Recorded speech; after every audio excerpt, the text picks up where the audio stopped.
Hey, what's up? Chris Krasnowski reporting in for Burning Earth VFX, and in this tutorial we're going to be taking a look at creating our own stylized Star Trek space battle in 3D Studio Max version 9. This is going to be part 1 of a 2-part tutorial series. Part 1 we're going to be using 3D Studio Max, and we're going to be creating all the visual effects in here, well, most of the visual effects. Part 2, we're going to be going into Adobe After Effects to try to stylize it a little bit more, make it look a bit better, and to create some more effects. So, some of the following plugins that we're going to be needing, we're going to be using KY Trails and KY Milky Way. Now, these plugins are free, and they can be downloaded from thelastjedioutpost.ru. I'll be posting a link to that in the description for all you guys to download these plugins. I'm going to try to make things as simple and open source as I can make them for this tutorial, so that way anybody that's running on a tight budget can produce these, even on a laptop like mine. So, alright, with that said, let's go ahead and get started. So a little bit of 3D advice that I wanted to give you guys. Anything that you do in one specific 3D program can be translated over to another. You just gotta know how both programs work. So for instance, let's say that you're doing this animation in 3D Studio Max like I am. You can translate this over to another program such as Maya, Lightwave, Cinema 4D, Blender, dare I say it. Anyway, but yeah, and if you're having trouble with doing space battles, there are some. I would like to recommend 3 very good websites that I've come across in my travels on the internet. So, yes, I use Google Chrome. So, one is Video Copilot, very nice website run by Andrew Kramer. Video Copilot is pretty famous for its explosions, its Element 3D. Let's see what else. They got a lot of good tutorials here. There's a translucent glass tutorial, and think about it. You can do the Master Chief from Halo 4 in that one. Anyway, you can do. They have optical flares, which is a very nice lens flare plugin, which I absolutely love, and so does J.J. Abrams. Next up, I want to show off Sci-Fi Meshes, which I am a part of as WileyCoyote. Find me there if you want. I'll be posting the tutorial there for all to see. Next we have Foundation 3D. This is more for Lightwave users, I believe. But a lot of the really good animators come here. I think Doug Drexler and John Eves might be part of this. I know that Daniel Broadway is a part of this website as well. TFN Pixel Magic. So, if you haven't seen his work, check out his Star Trek: The Beginning tutorial. Yeah, not tutorial. His trailer. Very good trailer. It's on YouTube somewhere. Too lazy to look it up now. There is one more website I wanted to recommend to you guys. Bridge Commander Central, which I am also a part of as WileyCoyote. I usually tend to post in the art forum, but I also like to give constructive feedback here. This is primarily a modding website for Bridge Commander starships and things like that. So, if you guys have ever played Star Trek Bridge Commander, you'll know what I'm talking about. If not, I recommend you check it out. It's a very good video game. It's good for it's a very fun tactical simulator kind of game. So, alright. So, just wanted to give you guys a couple of pointers here. Let's get into the tutorial. So, the first thing I'm going to do for you guys here is I'm going to give you guys an example of how a setup scene looks when I'm creating my space battles. So, I'm going to go to File, Open Recent Space Battle Setup. And this is a really simple scene with all my models set up here. And let me zoom in on the Raptor here, the Klingon ship, in the middle of it. I'm using a 3DX Studio mouse.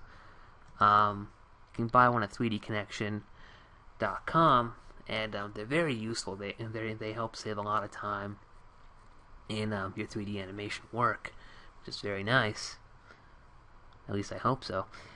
But yeah, if you have like maybe $50 or $300 to spare or so, that's how much they range in between $50 to $300. But they save a lot of time when you're in a 3D program like Max, Lightwave, Maya, etc. So what I've got going on here is I have this scene set up with a bunch of ships. We got a couple D5 ships, the USS Argonaut, a couple freighters, and over here, my favorite Trek ship of all time, the Valkyrie. Now these were all done by the very generous and very awesome members of the Bridge Commander Central website, so thank you for taking the time and the patience to make these models for young guns like me to use. But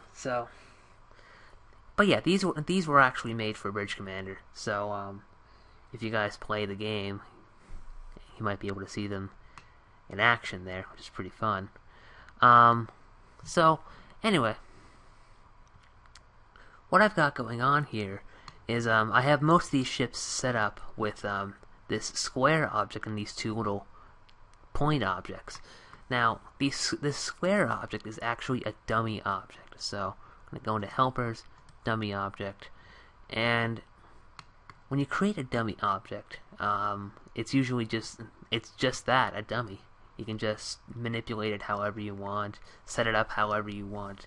It's a very, very useful tool to use. So, for instance, I have this D5 Combat Master dummy attached. Yeah, this cruiser is attached to the dummy object. So when I rotate the dummy object, the cruiser and its two little points rotate along with it. Very nice, huh? Now, what's the purpose of using a dummy object? Well, if you guys think back to the old days when they used physical models, like, let's say the original Star Wars movies, for instance, they had to shoot with physical models, like Darth Vader's TIE Fighter, the Millennium Falcon, the Corellian ship, the Star Destroyer. They were all attached either by hanging wires or by using one of those things called a gimbal, I believe. And that was just like a little black post that you might put maybe under here, for instance, of your physical model, and then you would track it on like a mechanized thing. I forget how the whole thing works, but my point is, the dummy object here is pretty much a three-dimensional version of a gimbal when it comes to movie making. It helps make your lives a hell of a lot easier out here, so use them. Anyway, continuing on here.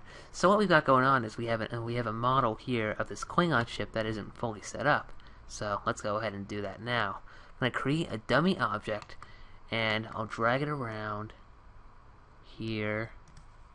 I'll use the Move tool and Alt-A to align it to the pivot point of the object, the center of gravity of the ship in this case. And then I'm going to use the non-uniform scale tool to scale it down, squish it a little bit, make it look pretty uniform to the object in question here. That looks good. And then we're going to call this Klingon Raptor Master.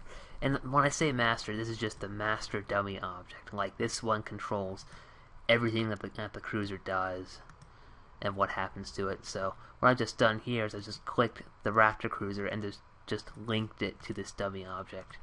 And now when you select the dummy object, the Raptor cruiser will move along with it. Quite awesome. So the next thing I want to do is, we see these two little gun barrels here. What we're going to be doing when we get to the animation part is, we're going to be setting up some particle systems that these points that will align to these points here. So, like I said, I already have this one set up, this D5 combat cruiser, and these 2 points, just checking the time there, sorry, these 2 points, when you set up the particle system, you can align the emitters to these points, and that way they'll fire from the right position and so on and so forth, which is kind of important in the visual effects world here. I remember there was one instance of on a Star Trek The Next Generation where we had a phaser blast coming from a torpedo tube, and I'm like, okay, did the visual effects team screw up there, or did they add that in there or something? I don't know. But the thing is, you want to always be consistent with your effects too, and that's why I have these named Raptor Combat Laser 02. Yes, I know there are no lasers in Star Trek, forgive me here. But it's important that you name these to be consistent, just for the sake of consistency. Because if you have a beam shot coming from a pulse shot, from a pulse cannon, there's a bit of a problem there. And then your boss is going to come back to you and probably yell at you saying, "Hey Chris, why the hell did you do that?"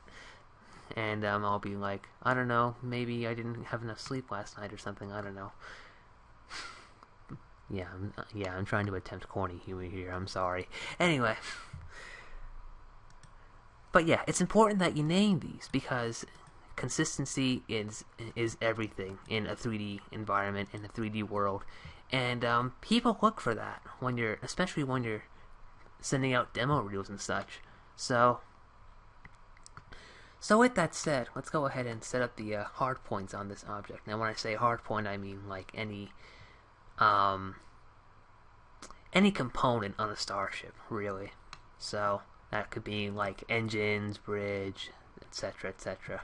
So I'm going to create a point object, and I'll set it pretty close to this gun barrel right here, and then I'm going to drag it out some. And hold on, let me select all these and then hide the rest. Hide unselected. And I'll set this mode to let's see, flat. There we go. I'll switch this to the right view, and now we can better align this point. There we go, and that looks good.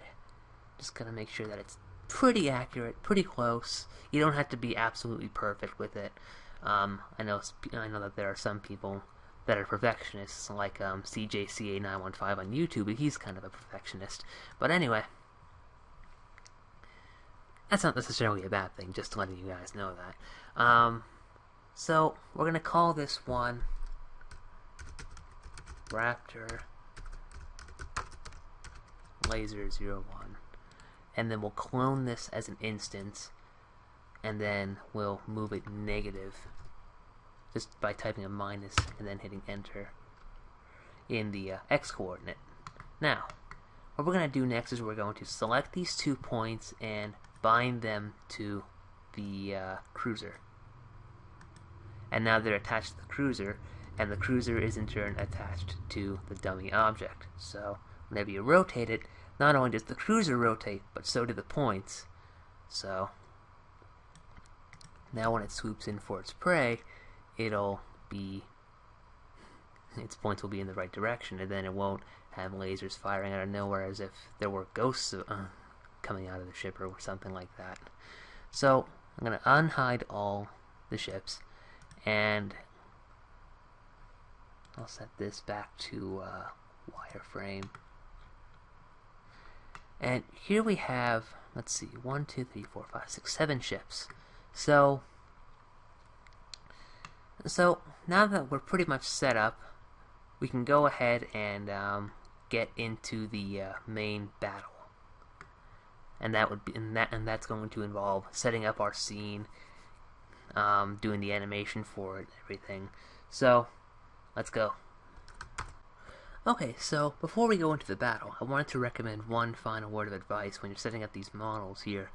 Always make sure that whenever you're building a model, it's whenever you have a model built or imported or whatever, it's set in the center of your scene. So that way, when you're going to create dummy objects for it, and you can simply mirror them, you won't get any consistency issues. So, for example, let me fit this here. I'll move this over some, and then I'm going to try cloning this over here again. So, clone it as an instance, and then I'm going to set this to a negative value. Now, as you can see, it's all the way over here. What the heck? So, you do want to be careful on that. So, I'll just delete this. Delete the point, not the value. And then I'll set this back in the center here. So, that's just a final word of advice on setting up your models. Now, let's go into the battle itself. I'm going to save this scene, and then I'm going to reset it, and we're in a new one. So,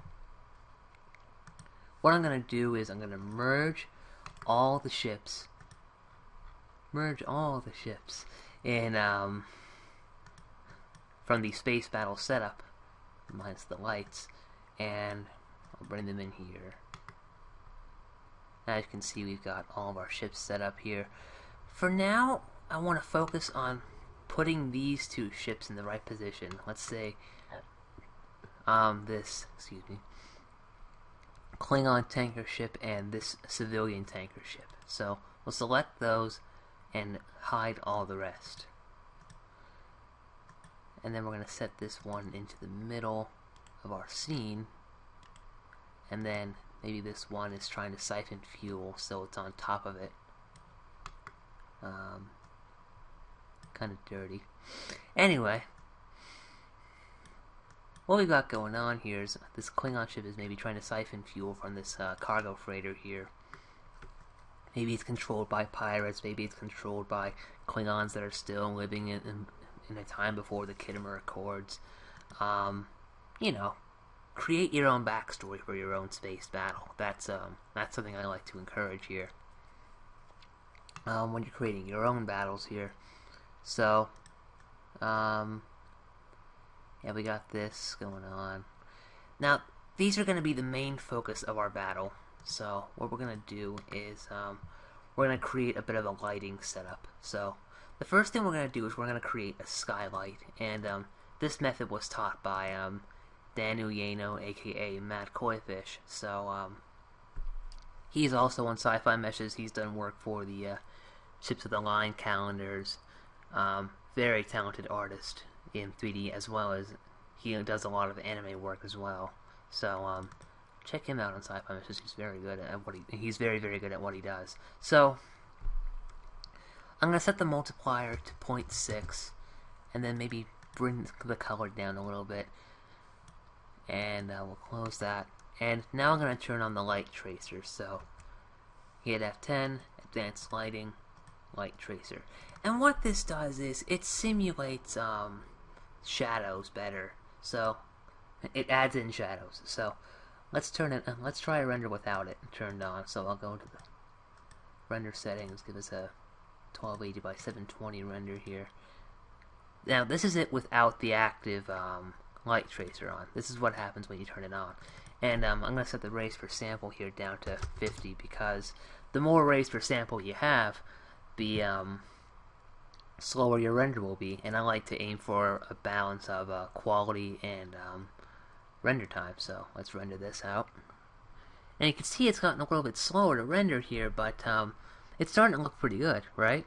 So there we go. Now it doesn't look flat anymore. Here, I'll give you guys a better example here.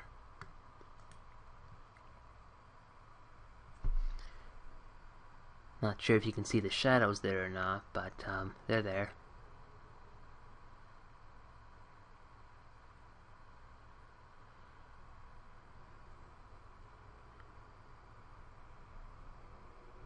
That looks pretty good to me. So the next thing we're going to do is we're going to set up a key light. And what a key light is, first let me name this ambient here.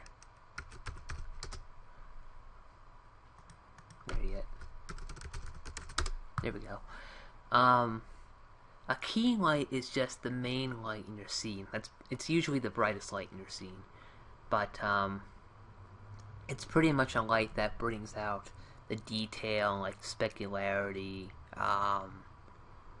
things like that in your 3D scene. So what I'm gonna do is I'm gonna create a free direct light, and I'll place it right here. Now these free direct lights are pretty useful. So I'm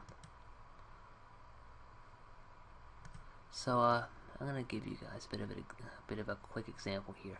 If you rotate this direct light freely, you'll notice that your light is moving in the direction that your light is shining in. So let me see here if I can get a better shot here. Take a look at the front view and perspective views here. As you can see, I'm rotating the light, and as it's rotating this way, away from our shot, you can see the light is coming over here, but if I rotate it this way, it's coming more over from this direction. So what I'm going to do is I'm going to turn on overshoot and set this to a really high value, the fall off in field, to 125,000 or 12,500. I'm sorry. Maybe move this up a little bit. Not that it really does too much.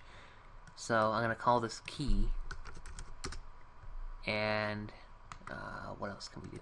Maybe I'll rotate a little bit further up here, so that it's more directly shining here. And then maybe I'll set the intensity to 1.2 and then change the color to a bit of a yellowish orange, because you don't want an entirely white light set at 255, 255, 255, because you can't go any higher than that. So that's something that you have to be careful of. So maybe I'll bring this up just a touch. Maybe this a little bit too, kind of like a peach yellow, almost orange. That looks good. Let me give this a quick render.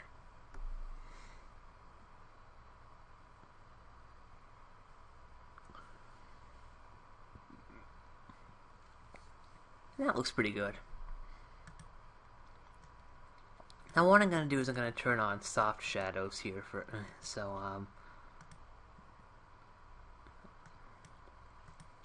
turn shadows on, set it to area shadows, and then in the area shadows parameters, what we're going to do is we're going to set the sample spread to 3, and then we'll give this another quick render, and then we can tell that there's quite a bit of a difference in this shot. So you can see the shadows are starting to come down on some of the cargo pods on this ship, and that's looking pretty good.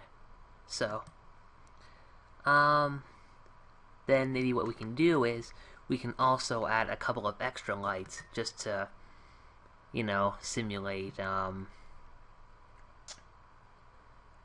let's say that we want a planet down here, and we can even add one in post. We don't even need to do one in max. So what we can do is we can add a free direct here, and maybe rotate it about 90 degrees, and then point it upward. And it doesn't even have to be all that bright either, so let's see, maybe 0.6, and then we can make this like a bluish color.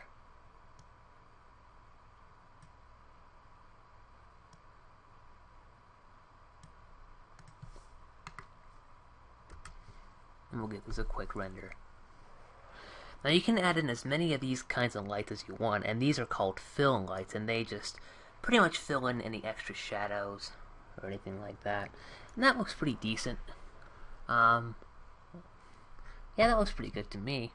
So when we do it in when we go into post production here, we can add like a bit of a planetary horizon, maybe, like, and we can see it from over here. There's a very nice tutorial on AE Tuts Plus that teaches you how to create a planetary horizon in After Effects, entirely in After Effects, and it's a good tutorial. Maybe I can post the link later, or I can do it myself in part 2, whichever you guys want me to do. So, I'm going to rotate this a little bit further, maybe to simulate it better over here.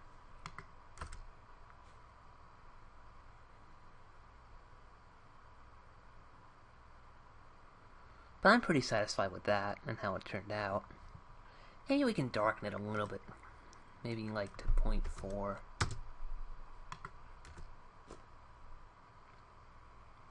Let's make it a bit more subtle. That looks pretty good. I'm satisfied with that. So, that's pretty much it for that. Now what we gotta do is we gotta set up our ships, the rest of our ships, to accommodate this battle. Okay, so back to the animating here. What we're going to be doing is we're going to try to create a sort of maybe an overhead shot. So, for example, our camera might be positioned here, and then our hero ships like the Argonaut and the maybe a couple additional Valkyrie starfighters might be up here.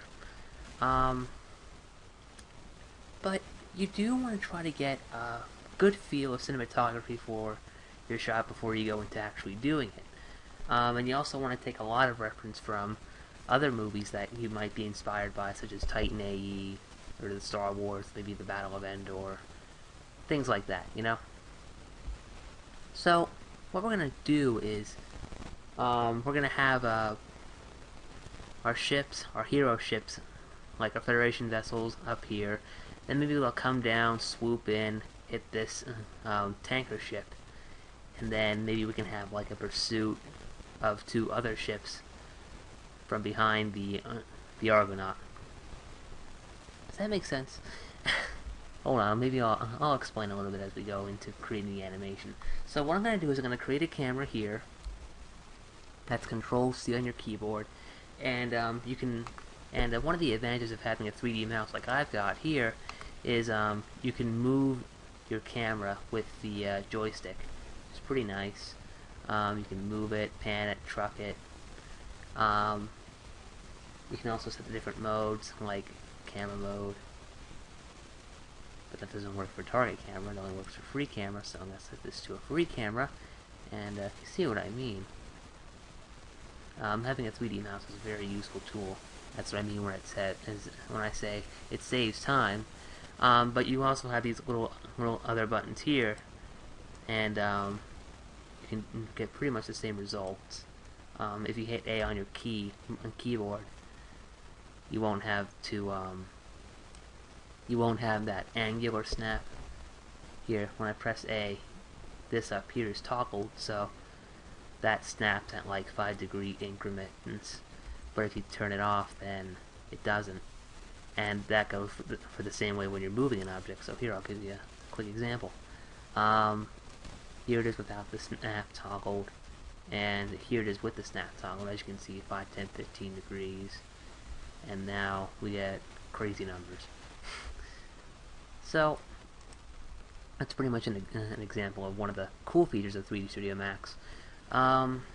So, let's bring in our hero ships. I'm going to unhide my name. I'm going to choose the USS Argonaut. And I'll give it a pretty heroic position here. I'm going to move it up a little bit. Now, one of the neat things about moving objects in Max is you have control over the reference coordinate system. So, if you set it to world, it'll move in reference to the world's coordinates. So, this is our grid in Y space, X space, and here's X and Z space here. So, if you move it or rotate it anywhere, it'll still move in reference to the world. But if you set this to local, on the other hand, it'll move on the object's axes. So, does that make sense? Hope it makes sense to you guys. You can also adjust the pivot point of your object, which is in the hierarchy tab, and then just click Effect Pivot Only, and then you can rotate the pivot. Which is pretty neat. So, anyway, let's continue on here. Just wanted to show you guys that. Pretty neat tip. So I'm going to set this to local. Maybe I'll give this a bit of rotation, and then I'll move it up a little bit. Maybe up here. I don't like the rotation of that.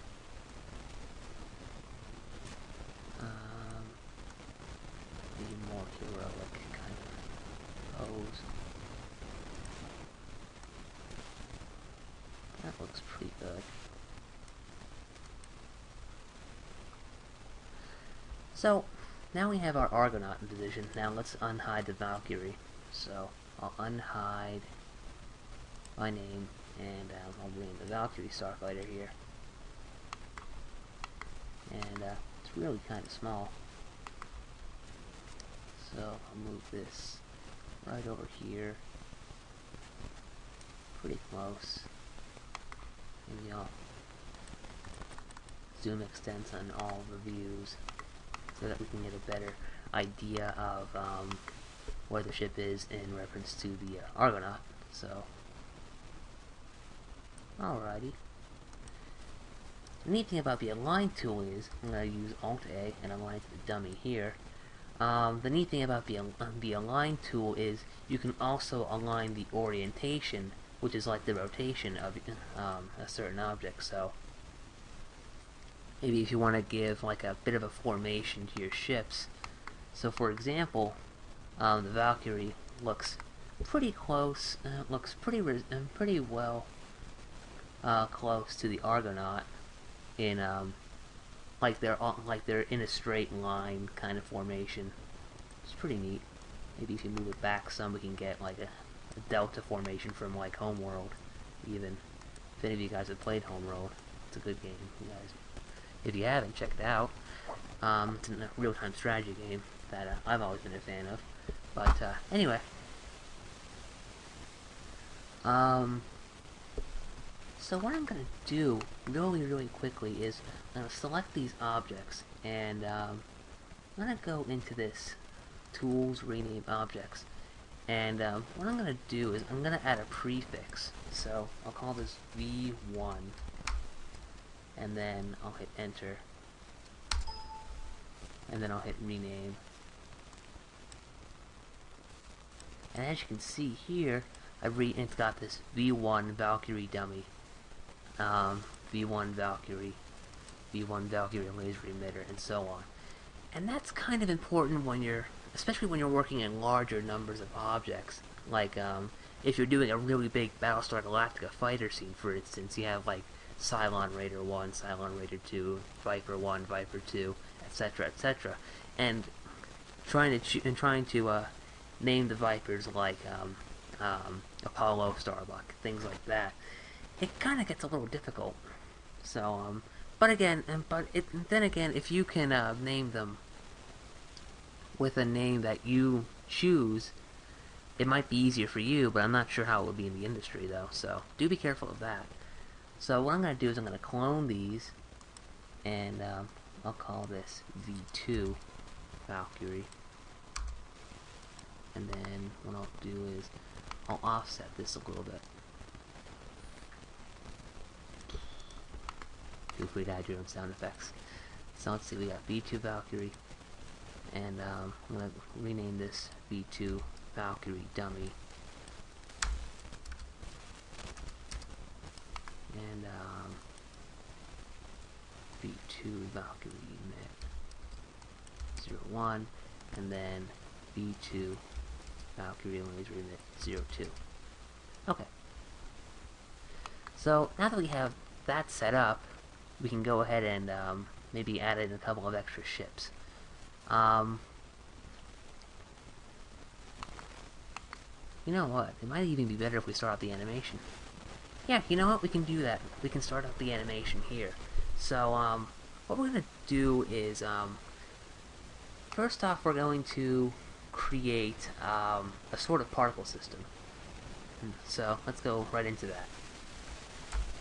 So the first thing we're gonna need is, we're gonna need a bit of a target for, our ships. So what I'm gonna do is I'm gonna add another point from the helpers menu. So standard point, and from this point, we'll click right here to create a point. And let's see, what do we have? Let's call it here, Argonaut laser. So I'm gonna call this Argonaut target. And I'll create a box to and then increase the size of it. That looks good. Okay, so what I'm going to do next is I'm going to align the position of this target here to the Argonaut dummy, and try to get it pretty decent. And what you could potentially do is, if you're going for something of a video game kind of look, where you know, your ships have like a crosshair, like a normal space fighter game like Colony Wars or even Ace Combat or something like that. You can have this as a bit of a sight, as like a bit of a crosshair, especially if you're going for sort of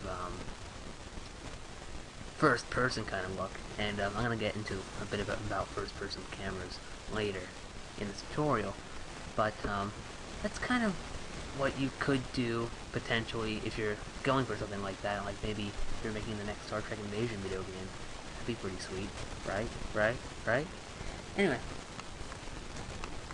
that is something that you could do. But what we're going to do for this tutorial is we're going to align this target to the D5 tanker, and we'll choose OK for that. That looks good. And maybe we'll put it slightly over here, and slightly up a little bit too. That looks good. Now, I'm going to maybe link this to the D5 tanker here real quick. And what we're going to do next is we're going to set up a particle flow system. So I'm going to go into Geometry, Particle Systems, PF Source, and I'm going to drag this out here, and I'm going to call this Argonaut laser. And yes, again, I know that there are no lasers in Star Trek, so deal with it, Trekkies. So I'm going to set this viewport to 100, and I'll align it to the laser emit 001. That looks good. Just got to rotate it 90 degrees, 180 degrees, sorry. Rotate it this way. Looks good. Now what I'm going to do is I'm going to bind this target to the Argon, and I'll show you why in just a second. For now, I'm going to adjust the size so we can make this a little bit more noticeable.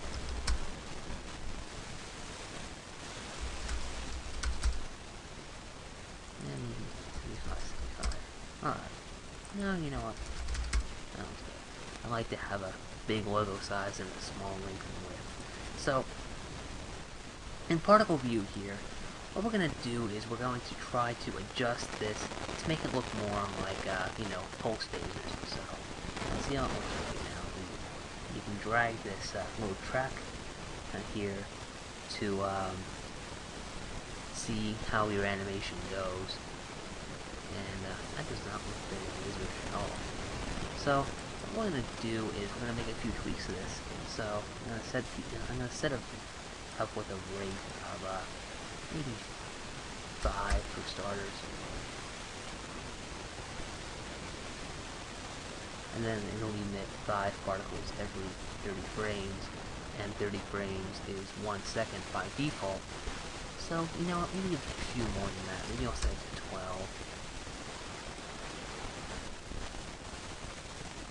That looks alright. then you can set the limit stop to about 90 frames, and then I'll adjust the time later, so we'll get a nice longer animation. Excuse me. So next I'm going to adjust the speed of these particles, and maybe I'll set it to maybe 1250. Let's see how this looks. Looks pretty good. Let me play through this real quick. Now, you know what? Let's go too slowly. Let's maybe try 2500, because pulse phasers they're pretty fast. Even 5, maybe even 37.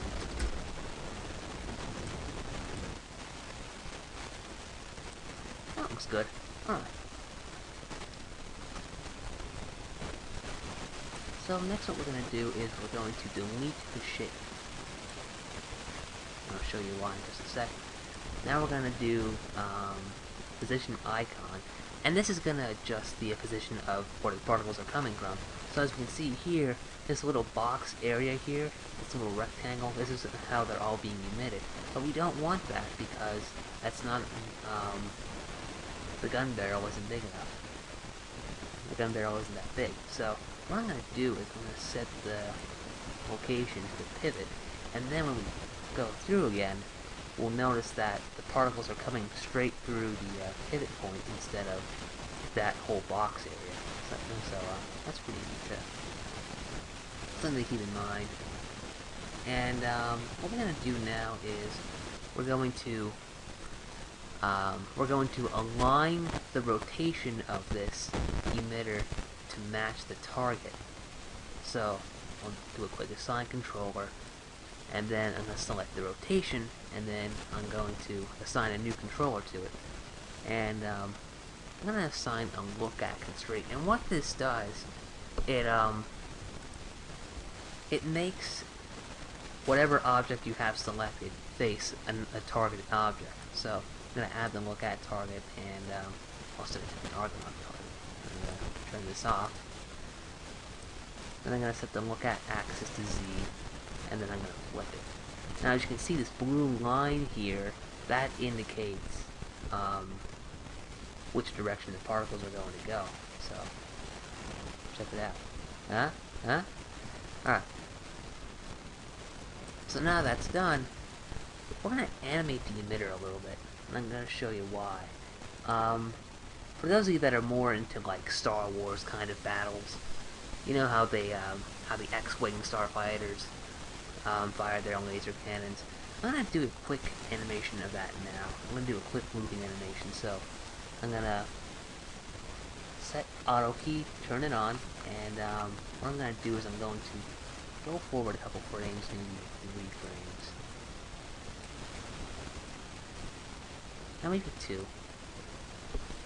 And then I'm going to Alt A and align it to the second laser emitter. And then I'll go forward another couple frames here, frame 5 maybe, and animate it there. Now as you can see here, the emitter moves, but it doesn't snap. That's what we want. We want to try to have it kind of snap. So what I'm going to do is, in the curve editor here, I'm going to select all my keyframes, and then I'm going to set them to step keyframes. And I go a little bit more in depth with the curve editor in my basics of animation tutorial, so check that out. But generally what this does is it sets our keyframes up so that instead of moving slowly, it'll just snap to another position. So as you can see here, it's kind of snapping back and forth.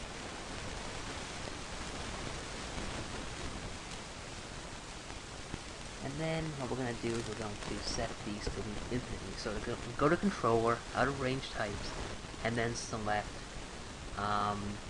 loop. So now that we've done this, It'll loop on infinitely forever and ever and ever and ever. I'm going to adjust these keyframes a little because I'm not quite happy with them. So, we can do this either in the curve editor or in the animation track here. So I'm going to move this over one keyframe.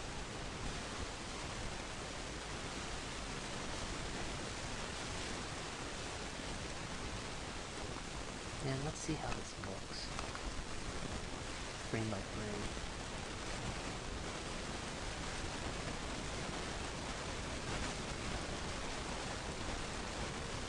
And I'm still not happy with it. So what I'm going to do is maybe I'll just stick a little bit lower and maybe move it a little bit more.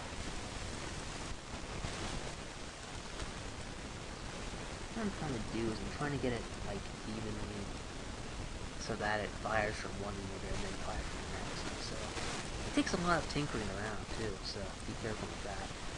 Maybe I'll set this to 15, to a little bit 15. And that way it'll emit like 15 particles a second.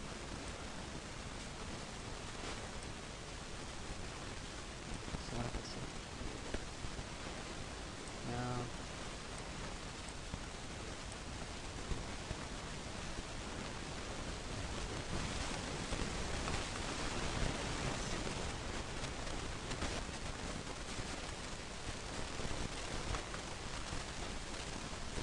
Yeah, it takes a lot of tinkering around here. But I think we got it right. As you can see here, the particles are alternating from one shot to the next. And I'll turn up the grid for a second here so you can see. See that bit of a straight, that bit of a gap between them. That's kind of what we want here. Especially if you're going for the X-Wing kind of look. Like the alternating cannons kind of look. Pretty cool, huh? So, next let's get into setting up the impacts.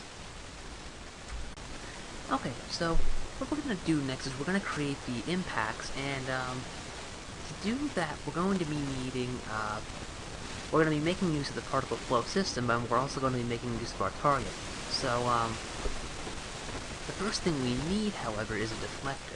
So what we're going to do is we're going to go into the Create tab, into Space Warps, and then for the drop-down menu here, select deflectors and create a U deflector. Looks good. And I'm going to call this E5 deflector. Now, next we're going to pick the D5 tanker, and we're going to set both bounce and inherent velocity to 0. So, what this does is, when the particle hits, when the phaser particle hits here on the tanker, it's going to stay static, it's not going to go anywhere, and I don't think many explosions would move anywhere, to be honest with you, unless you were doing like a really complex particle system. But for this tutorial, we're going to be sticking with something simple. Not just for lower end users, but also to save time. But if you want to add your own complex particle systems, you can do that. So, next what we're going to do is we're going to create a shape facing event and collision event.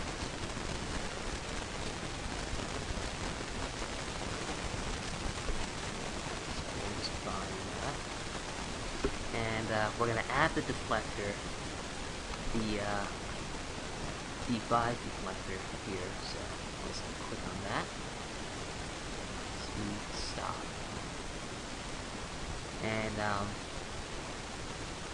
for the shape facing, we're going to select the camera.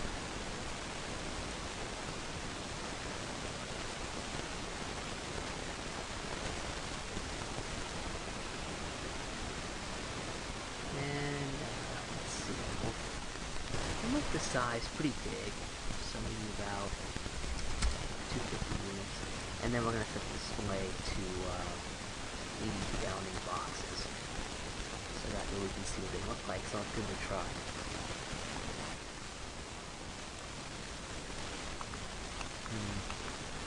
We really won't be able to see all that now. So what we're going to do is we're going to have some animated fun. We're going to move the target a little bit. So, let's set a keyframe, and I'll move this to maybe frame 9. And as you just saw there, my system slowed down a little bit because the particles take a long time to render. So what I'm going to do is, I'm going to turn down the particles until we absolutely need to see all of them. So I'm going to turn off auto key real quick, and I'll set the viewport to 25%. And next we'll turn on the auto key, and I'll move the target about. So I think it's frame 0.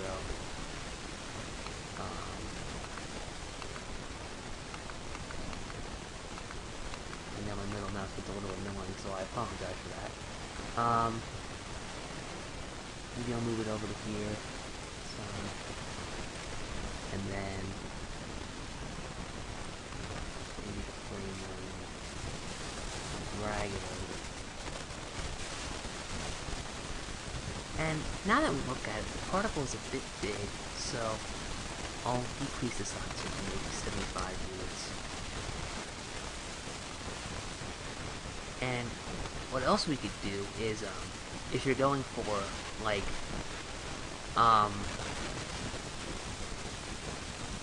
if you're going for, well, let me put it this way, too. No laser system can be entirely active, right? So what I'm going to do is I'm going to increase the divergence to maybe 0.05. And this will randomize the exposure maybe to 0.1.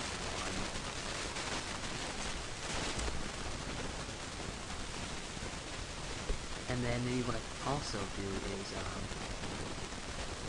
we can also add maybe a spin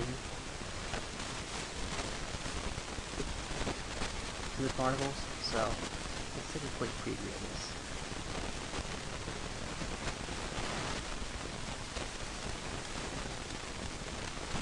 And maybe we'll change the spin here a little bit. Just tweak it here, like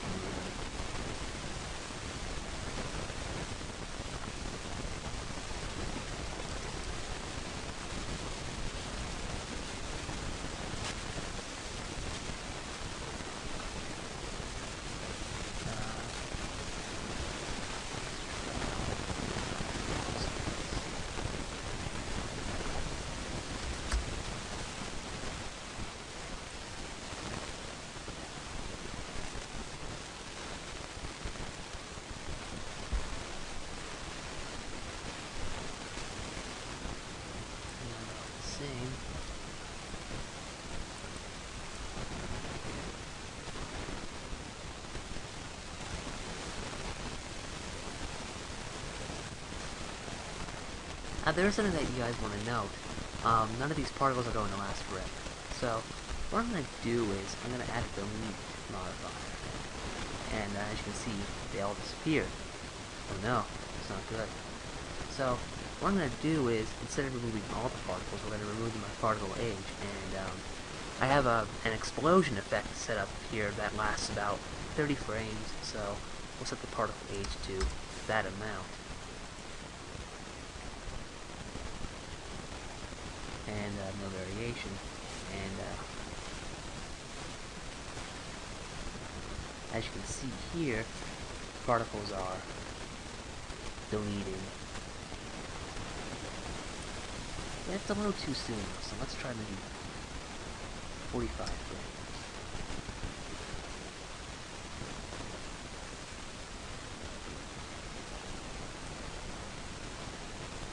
Looks pretty good. So now what we're going to do is, so far we got a pretty decent looking particle system, so let's set up the explosion. Okay, so to set up these explosions, what we're going to do is we're going to go into the material editor real quick, so rendering, material editor, and I have a couple of explosions set up by Video Copilot, as a matter of fact, so I'm going to go to my views, choose bitmap, and I'll import one of the explosions. Alright, looks good. It's in our diffuse color slot, so what I'm going to do is I'm going to drag this color down to 0. And as we brush through the keyframes, we see the explosion happening in here. Here, I'll move this to a better shape so you can see it better, guys. Now it's on a cube on all 6 sides. Looks pretty good, right? So, what I'm going to do is, I'm going to drag this into the self-illumination as an instance, and then into the opacity slot as well. So, that way all we see is the explosion itself. Now, next what I'm going to do is I'm going to check the color swatch in the self-illumination. That way it looks a little bit brighter. And lastly, what I'm going to do is I'm going to go into the map settings, and then I'm going to go into time, and then sync frames to particle age. Now this might slow down your system a little bit, so be careful. See that?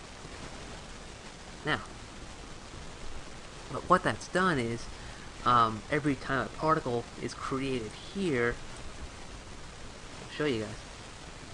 Once we have one of these particles here, this explosion will show up on that particle, on that particle's plane.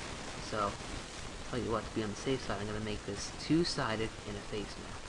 And when it's two-sided, it means it shows up on both sides of the particle. So, normally it would show up on only one side. So, do be careful of that, especially when you're working with particles. So, what I'm going to do now is, this looks pretty good, so I'm going to set this up with a material dynamic.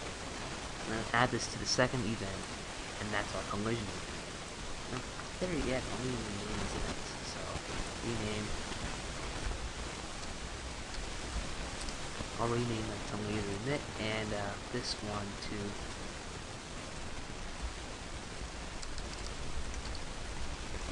laser impact.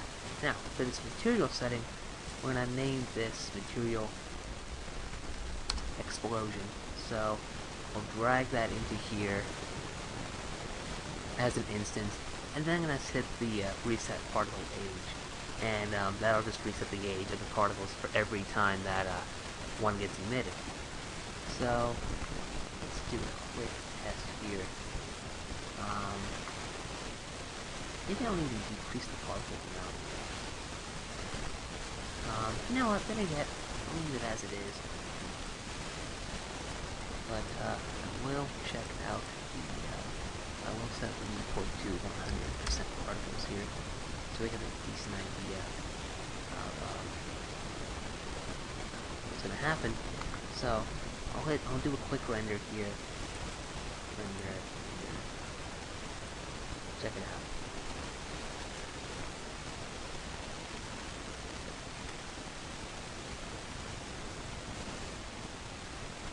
Now you can see the explosion is right here. It's a little small, so maybe what I'll do is I'll increase the particle size a little bit. But otherwise it's looking pretty good, right? So I'll bring up the particle size just a touch more. Maybe about 125 units. That'll do. Now let's do another render. And remember, it's all about fiddling and playing around with your settings, so don't be afraid to experiment. That looks a little better. Yeah, that looks much better, I think. And for the sake of this tutorial, let's pretend that they don't have shields there, so... I could do shields in a later tutorial if you guys want, but it's pretty much the same basic principle, really. You just, instead of having an explosion, you might have, like, a shockwave or a ripple, like even a ripple in a pond. You can even create effects like that in Adobe After Effects.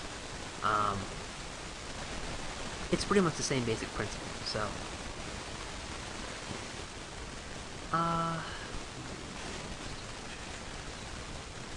Alright. So, next what we're going to do is we're going to set up the lasers. And by that I mean we're going to have the trails coming out from the particles.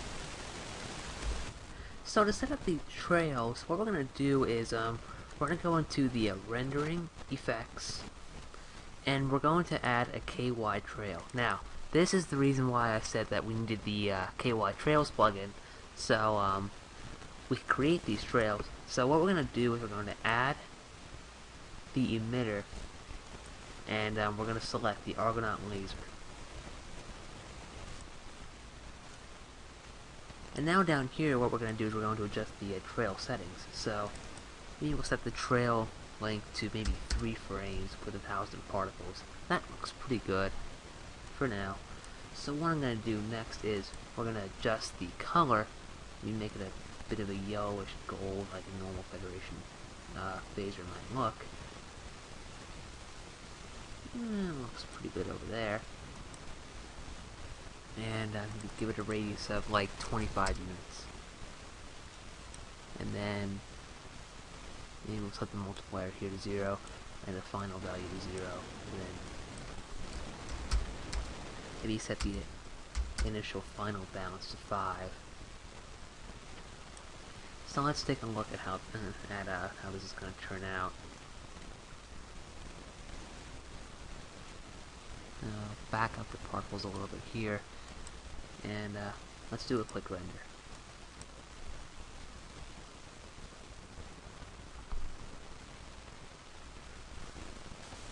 Yeah, the explosion is still there, so the particle system is in effect.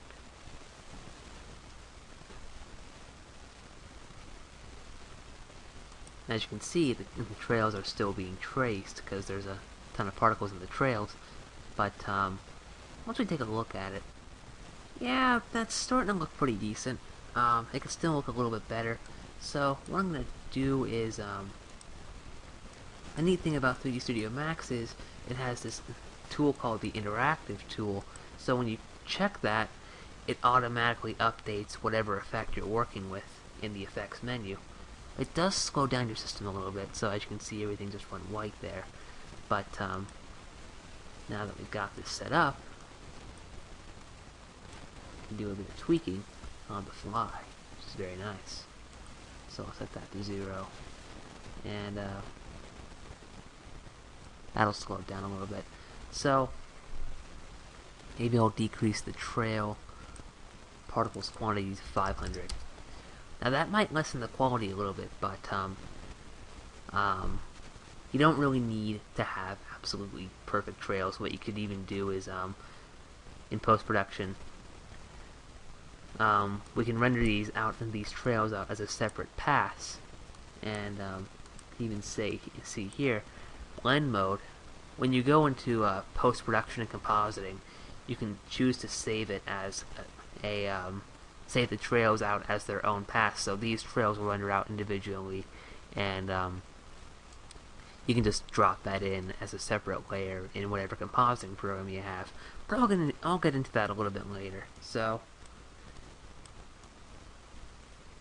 what we're going to do is we're going to set up the settings here so that it looks a little bit nicer and look more like a Federation pulse blast. We'll set the multiplier to 250 here.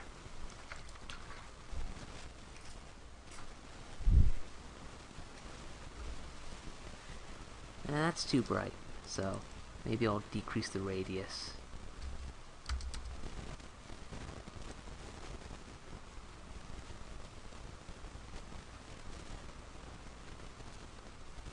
Maybe even, oh yeah, 10 looks pretty decent.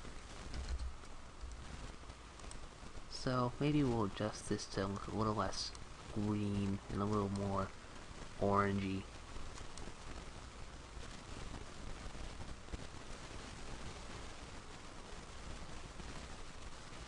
Just gotta wait on that. It's looking a little better.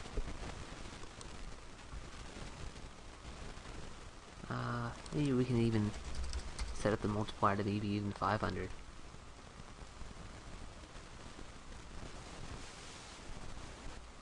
And just give it a couple seconds here. That looks pretty good. You can even add in little lens flares later if you have something like Video Copilot's optical flares. But once again, I'll get into that in when we get to part 2. So maybe we could even decrease the particles quantity to 250. That'll save even more time. You want to aim for a mix of quality and speed. especially when you're working with a lower end computer. So maybe I'll, and it's all about experimenting, like I said. So maybe I'll set the trail duration to 5. Nah, you know, maybe 3 looks better.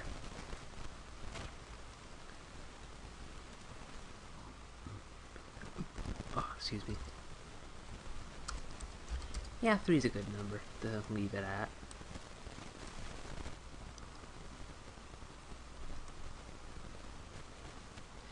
Now, we might have a bit of a problem here.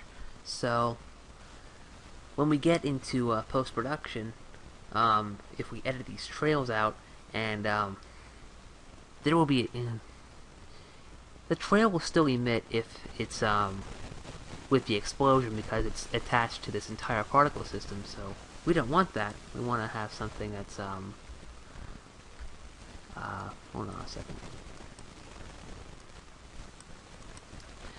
We also want to have something that is let's say, we want to make sure that the trails don't emit while the particles are at a standstill. So if the speed is maybe greater than 50 per second, set the duration to 0.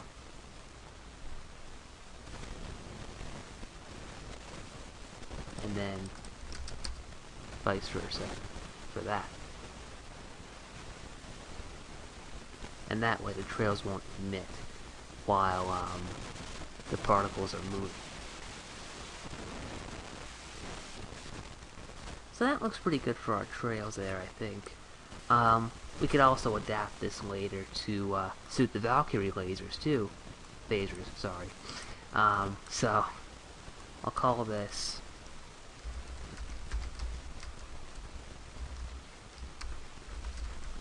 Argonaut Laser Trail.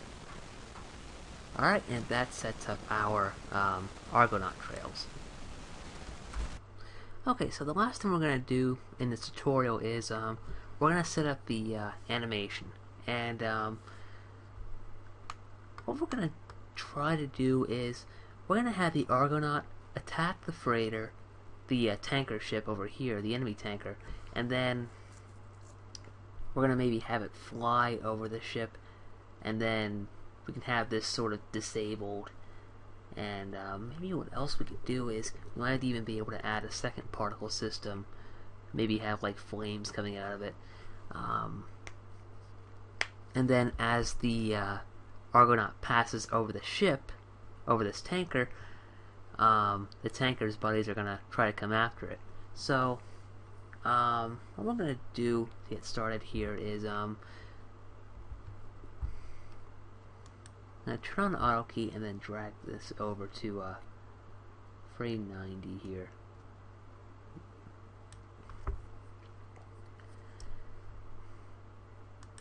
As you can see here, I kind of brought down the particle emit stop to 45 because the particle amount that we were getting was a little excessive, just a little. So close out particle view for now, and what we kind of want to do is when you're doing a space battle, you also want to try to take advantage of Newtonian physics too, especially if you're going for realism. So we're kind of aiming for a sort of semi-realistic Star Trek battle here, not similar to the ones that are in Deep Space Nine, but not quite, but with a touch more realism, RCS thrusters aside. So what we're going to do is I'm going to drag the Argonaut over here, and my system is running slow because of the particles here, and maybe stop it right about a little bit further back. That looks good. And next to this keyframe, I'm also going to rotate it up just a bit. And then I'm going to move it over a couple of extra keyframes to frame 180, and then I'll move it forward some.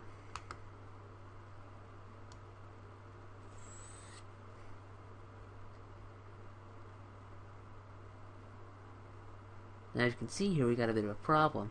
The warp nacelle of the Argonaut is colliding with the tanker, and that's not good. A little bit of a warp core breach there. Abandon all... abandon ship, abandon ship. So, I'm going to give it a bit of rotation to avoid that. So, I'll move it just off frame. Looks good. Right here. And now in this viewport, I can rotate it on its axis. I'll disable the grid real quick, which is the G key on your keyboard. And I'll rotate it maybe like 45 degrees.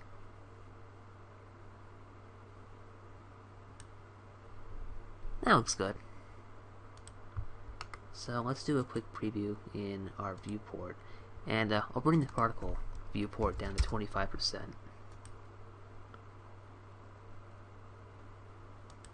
And as we can see there, we have a bit of a problem. It just jolted there, the Argonaut. So what I'm going to do is I'll select the Argonaut dummy and select this keyframe in the middle here. Now I'll bring up the curve editor again, and what we're going to do is we're going to set the tangents in this keyframe to smooth. And what that's going to do is it's going to give us a smoother animation. So let's do that real quick. Let's take a quick preview here. Looks good. And oh, as you can also see, I set up my animation up to 360 keyframes, and you can do that in the time configuration menu, which is right next to this little counter here that shows what frame you're on. So just click this little menu with the stopwatch button here, and you can set your animation length to however you want. It goes by frames, ticks, minutes, seconds, ticks. I've set mine up to be 360 frames, and that is equal to, if I check here, 12 seconds. So I'm going to set it back to frames, because usually that's what we work in the animation field. We might make it a bit shorter, depending on how much time there is, to get all the action into it. So I'll choose OK, and we'll preview the animation again, just so that we're satisfied. You know what, I'll cut it down some. I'll cut it down to 180 for the time being. Might be easier for you guys to work in.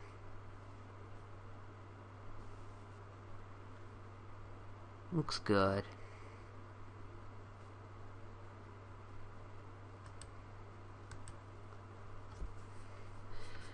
And we're going to try to animate just about every aspect of this animation. So maybe once the once the tanker takes a couple of shots, we can have it sort of rotate and drift a little bit, just barely missing a collision here. We can also have the Valkyrie fighters taking point, and we can even add a bit of camera movement too. So let's do that real quick. I'm going to set this back up to 240 frames, and I'll animate our camera then too. So let's see, frame 240. So I'm going to drop the camera down just a bit using the 3D mouse, and you can also do that by middle mouse clicking and dragging up and down. So I'm going to drag it down a little bit just to go for the overhead pass, and then I'll rotate it up by using the truck camera tool. That looks good. Now let's take a look at the camera here.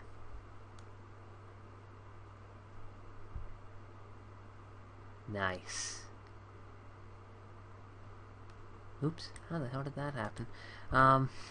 So take a quick preview of it. Now you might not be satisfied with how this angle turns out, so once again you could just set a normal keyframe. So here's what I'm gonna do. What are these keyframes doing here? Don't need them.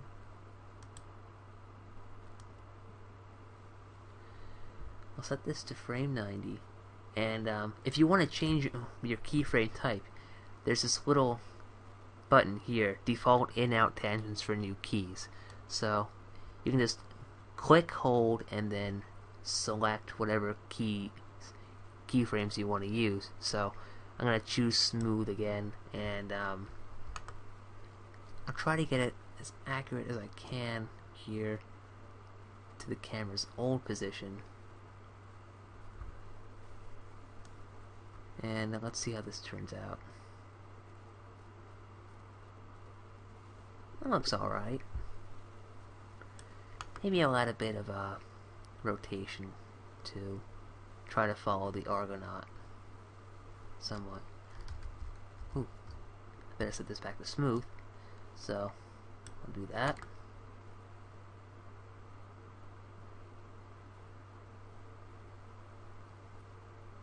Maybe move it over here some.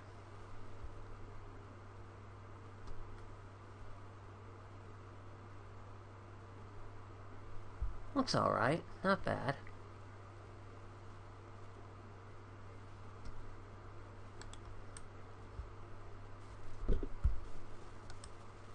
And then we'll preview it real quick.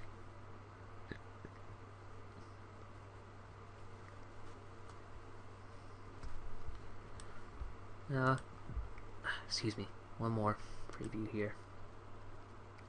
Now you really want to get a feel for your animation. So previewing it is very, very important technique that you should master. So it's not that difficult to do. So just do it like every once in a while after you set a couple of keyframes, just to get a feel for it. That looks pretty good.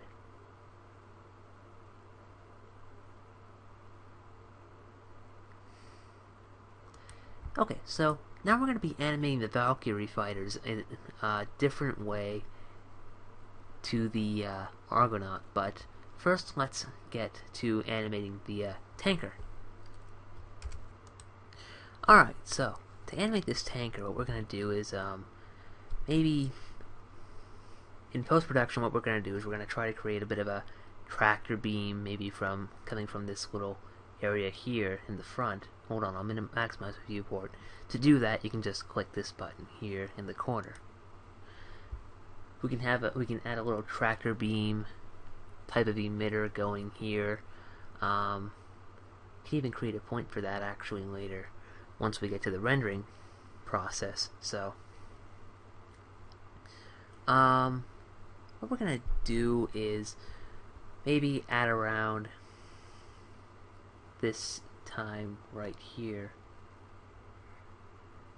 Now, even when it first gets hit, that might be a better idea to do it then when it first gets hit. What we can do is we can create a sort of drift for this tanker. And for those of you that have watched Star Trek Generations, as much as I didn't like the movie, it had some pretty decent action shots. There was one where right when the bird of prey was about to very, very cheaply destroy the Enterprise D, I don't know if many of you may have noticed this, but after that first torpedo impact, the Enterprise kind of drifts a little bit out of frame. So I'm not sure how many of you might have noticed that. So I did want to bring that out, and we want to try to bring that to maybe try to bring that slight drift to this tanker here. So I'm going to bring my viewport particles back up to 100%, and just to find out when it first gets hit, and route frame 20. So I'll set the keyframe on auto key, and let's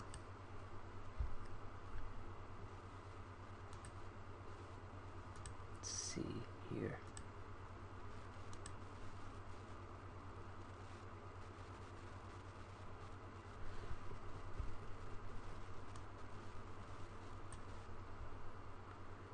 So you can just do it like that. I rarely ever use the set key feature, but you can also use that to set your own manual keyframes. So we add this keyframe here, set at 0, and then maybe by frame 240 it might be, say, down here, and I'll minimize the viewport so that we know that we're not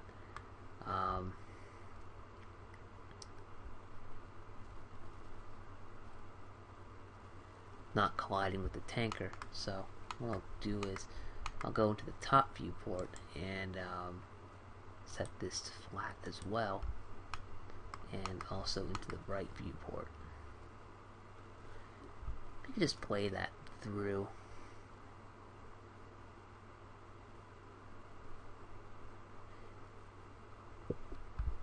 You know what we could do? We could probably set this to maybe even a slow.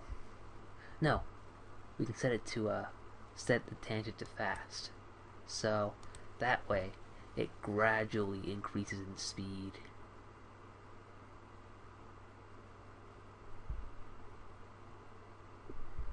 And we'll do a quick preview of that.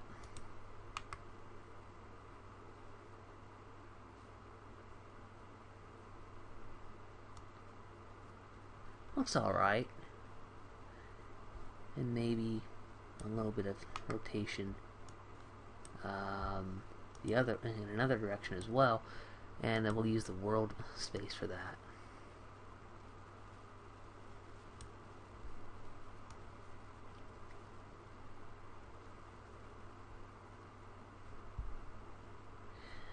You know what? Not quite happy with how that turned out, so let's undo that. Okay, that's just Control Z on your keyboard. That's for most programs, of course. So maybe I'll bring this down. Maybe I'll bring the rotation up just a little bit further.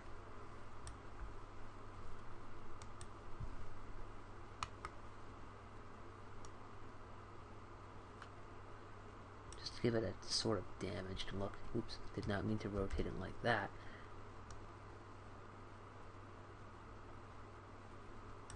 That looks alright. So I'll set the tangents to fast, and we'll do another quick preview.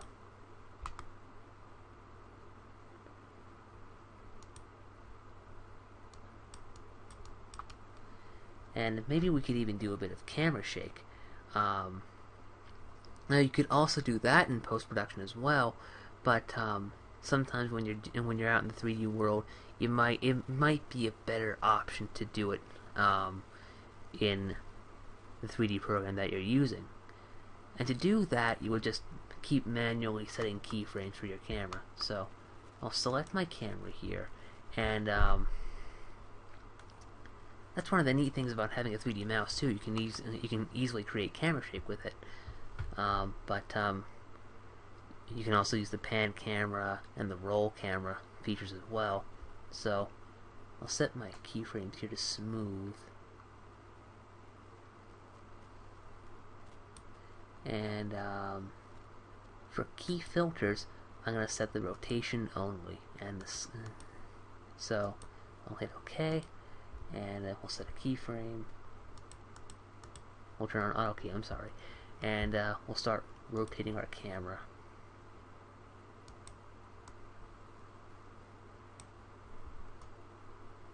So just set the keyframe there.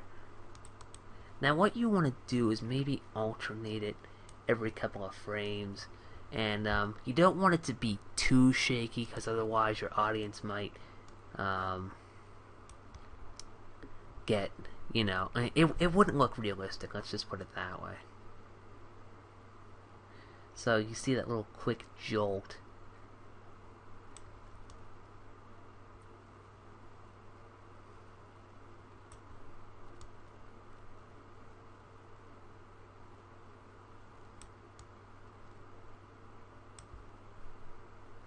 And you want to try to keep it kind of random, but not, also consistent. So here's, hold on, let me show you what we got. It might be a little too tight, so I'll delete that keyframe. And then I'll move this one over a little bit too. Let's see how that looks. And maybe I'll move it over here a little bit.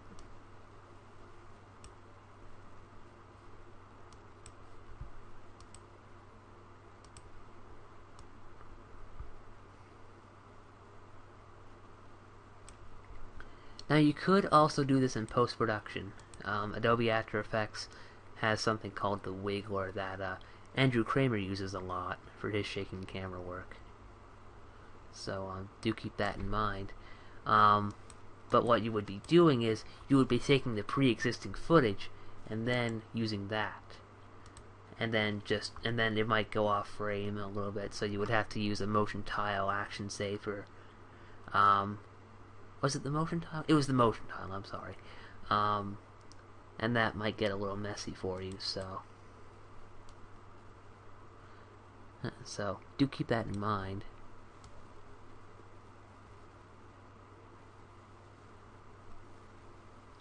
Let's see how this looks.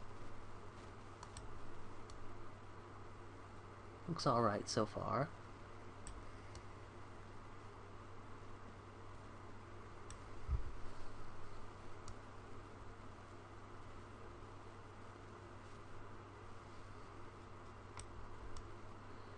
And again, you want to try to keep it random, so don't think that you have to go and do every single keyframe.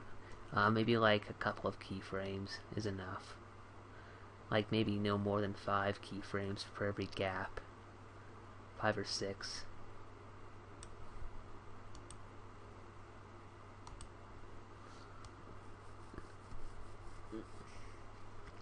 And then we'll stop it just as soon as the last particle hits.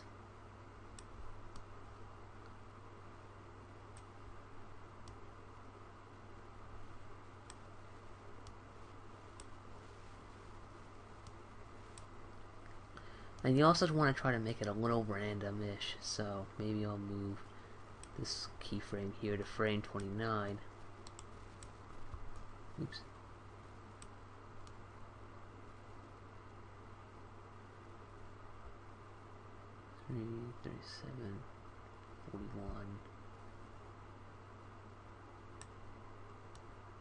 Yeah, I'll move this down to 45 here.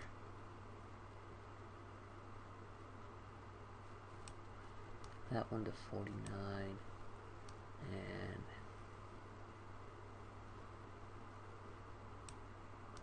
maybe this one to 53, and at 57. Alright, let's take a look at it.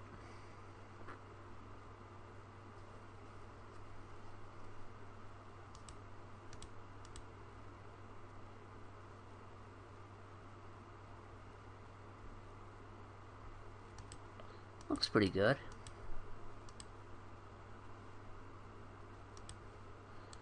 And let's try it out with the safe frame, and we just want to make sure that it's in and that it's good enough for a shot. Looks all right, not bad.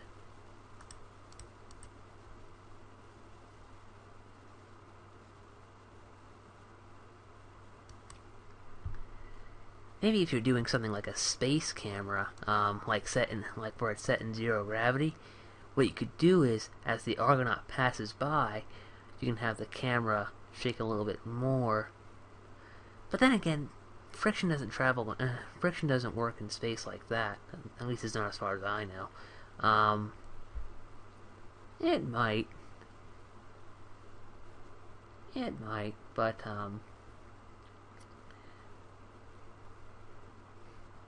maybe what you could do is, if you're having like a 0 gravity camera, what you could do is you might even be able to animate it in the way that an astronaut is trying to, try to, where he's trying to stabilize himself, and at the same time he's just floating and going all crazy and all over the place. But then again, you might nauseate your audience a little bit, so try to make them puke. So let's do this one. Let's do one more quick run through of this animation. Looks good. Alright, so next what we're gonna do is we'll animate the tanker, the cargo ship here, I'm sorry, and then we'll unhide the other two enemy ships, and we'll have them pursue the Argonaut. Alright, so let's get to animating this civilian ship. So what we're going to do is, at around this, maybe over here, we can start the animation at frame 20. What we could do is, we can set a keyframe, and a position keyframe, and a rotation. And what we could do is, maybe at frame 28, we can kind of give it a sort of a, like a jolt kind of animation. I'll show you what I mean. I'll turn on the snap, and then maybe I'll move it down a little bit. Now you know what?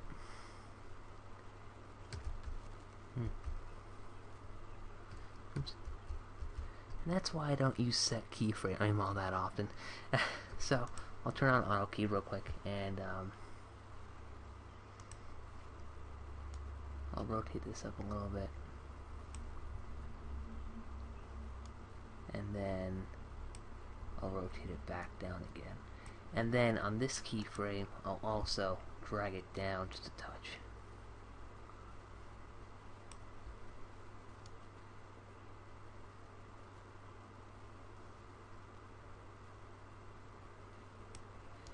But yeah, just give it a little jolt to let to kind of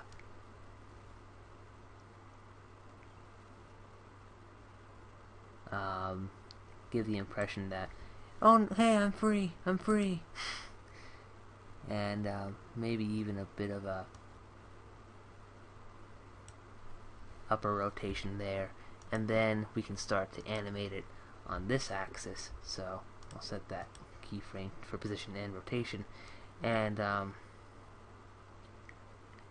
maybe we can have it go entirely out of frame by, say, frame 80. So I'll move it along the local axis here, and then just keep moving it until it goes off screen.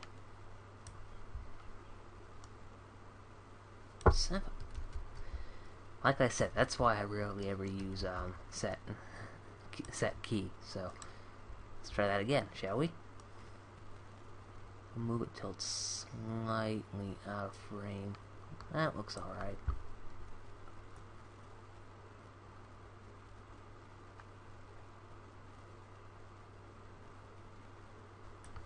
And let's take a look at it now. That's a little quick, so let's adjust that.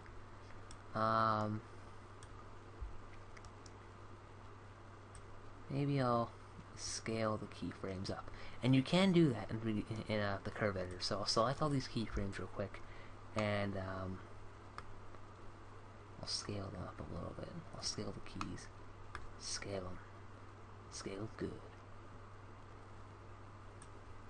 and then I'll go into frame 20, and I'll scale them out this way.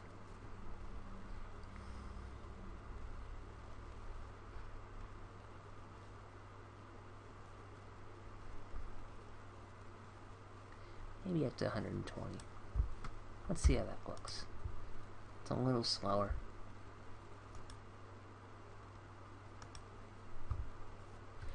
Not quite. So maybe I'll move it up to frame 160. Oops.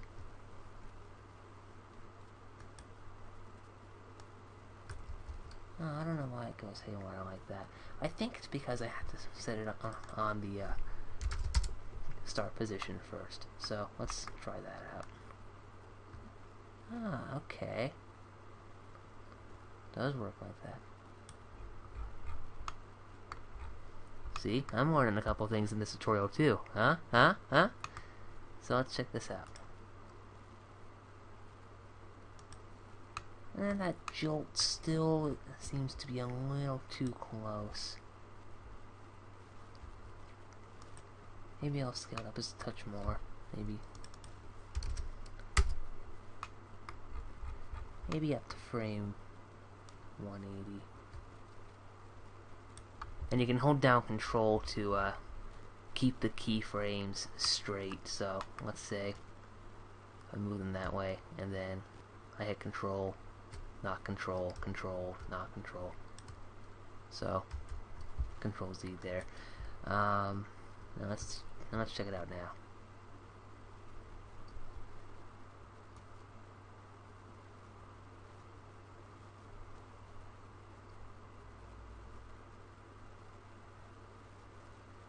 Okay, so that's odd. Why aren't they there? Hold on a second. Let's set this back to frame 180 there, and I'll move this back to frame 20 because that's when we want it to go. So,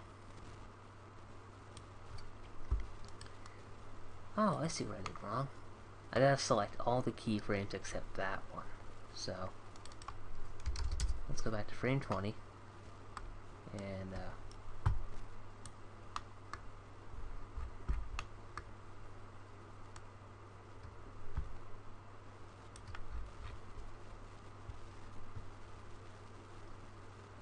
there we go. Let's give that a try.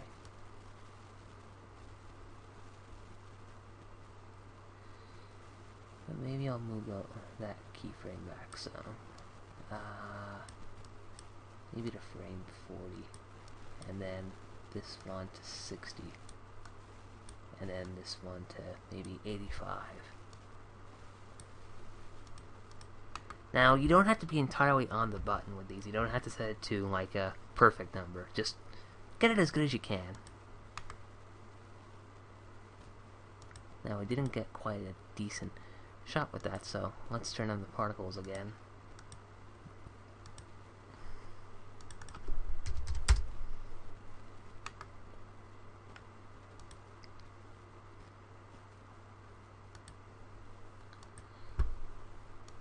Hold on.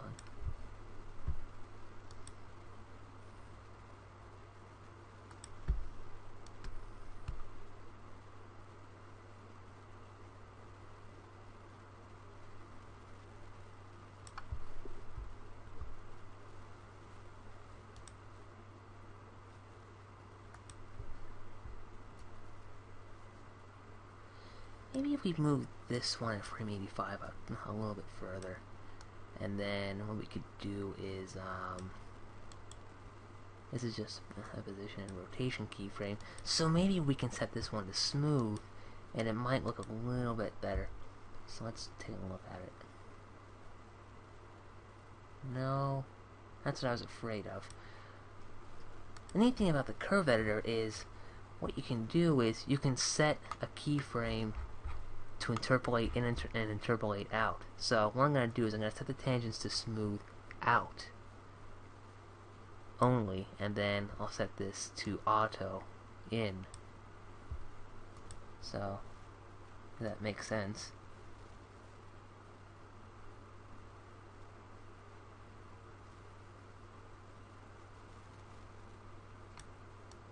And it didn't work out quite the way I was hoping, so I'll just set that one to smooth for now. Auto for now, I'm sorry. And maybe let's try it now. Smooth that way.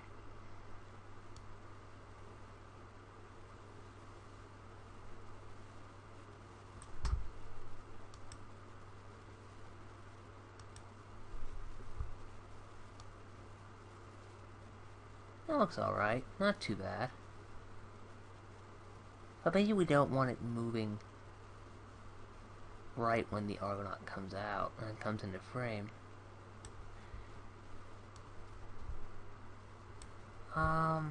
Maybe what we can do is we can set it back a couple keyframes, not too many. That looks a little better. You don't want to make everything happening in the scene all at once. That's what I'm trying to say. And then maybe for this keyframe, and maybe we can set another keyframe here at say 135. So I'll set this to auto key, smooth, and I'll pan the camera up a little bit to give the Argonaut some focus. Quiet, you'll make him lose its focus.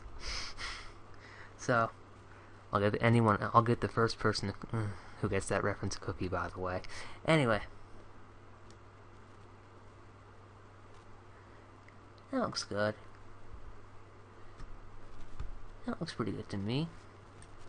Now, let's do a quick playthrough of the animation. I'll maximize the viewport. And if you want to, hold on a second. If you want to increase your system resources a little bit, if you want to make this run a little smoother, what you could do is right-click and set this to a wireframe view.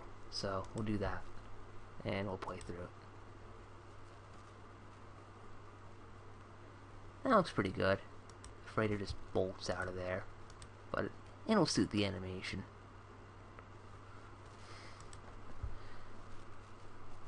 So, now what we're going to do is we're going to animate our Valkyrie starfighters. So, I'll minimize the viewport and we'll go ahead and get started with that.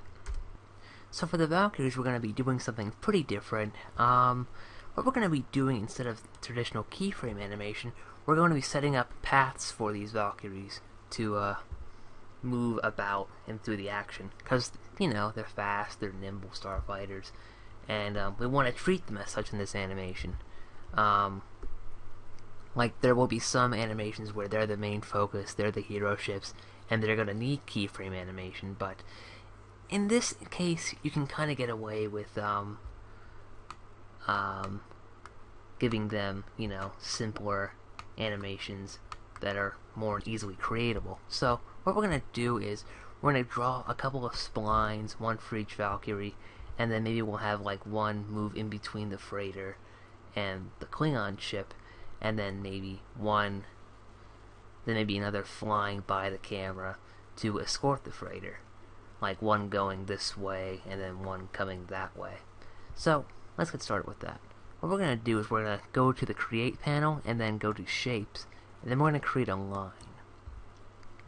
Set the initial type and drag type to smooth.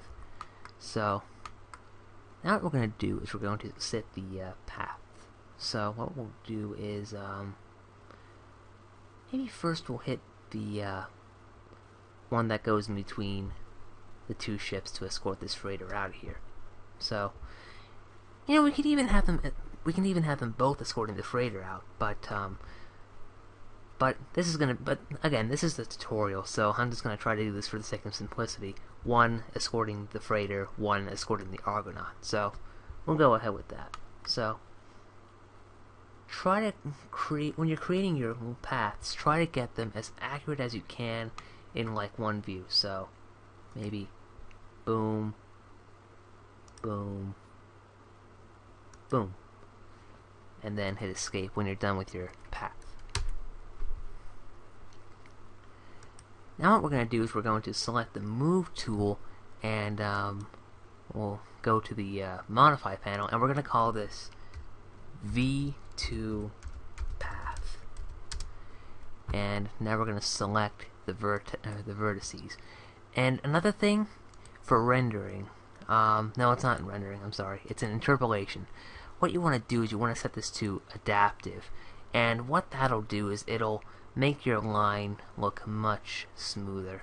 So you can set the steps here up to about 100 if you want, but I'll set this to 6, but I like to use adaptive, and that ensures that we're going to have a pretty smooth path here. So let's go ahead with animating this. So we'll move. What we could even do is we could even align this point to the Valkyrie. So we'll try that out real quick. Let's see, is this V2?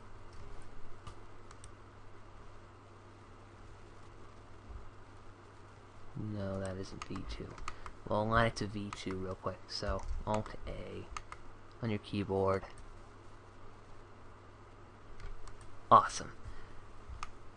Alt A for awesome. Yeah, I know, that was horrible. I'm sorry. So what we'll do now is we'll move up, and we'll move the path of this point at the end here just a touch, and finally we'll move this point up a little bit too, in between the two ships. and then we'll move this one down just a bit further, so that kind of whizzes by the camera. And next what we'll do is, what we're going to do now is we're going to add a flight controller to this dummy object. So we'll click on the dummy object, and when you see it in bold like this, that means it's instanced. So what we want to do is we want to make it unique, and that way the Valkyrie will have its own flight path. So now we're going to go into the motion and assign a controller, but this time we're going to be assigning a position controller. So click assign controller and then path constraint, and then we're going to add the line here, the V2 path. So click that, hit OK, and we're going to set it to follow and bank, and you have to try to fiddle around with the axis settings. So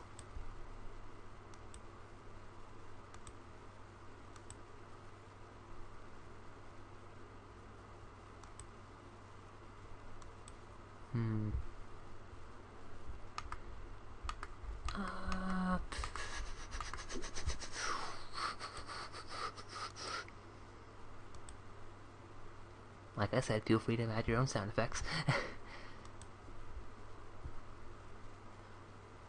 You know, this isn't working out. So what we're going to do is we're going to manually rotate it, just to get it to look pretty well accurate here. I'll set the snap on.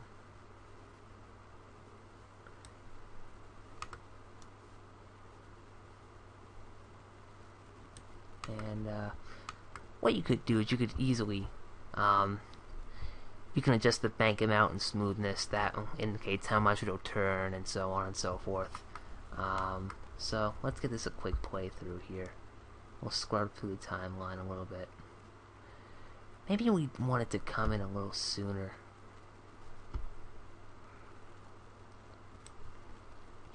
So what we can do is we can drag this keyframe over to maybe 150.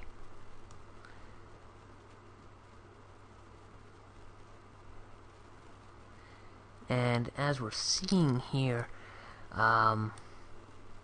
it's the Valkyrie fighter is just kind of turning off. We don't want that. Maybe we want something more dramatic. So what we'll do is we'll move the last spline point here, and you know what we can even do is we can even adjust whether this is a Bezier curve or just a corner. So we'll make this into a corner. So maybe just a corner.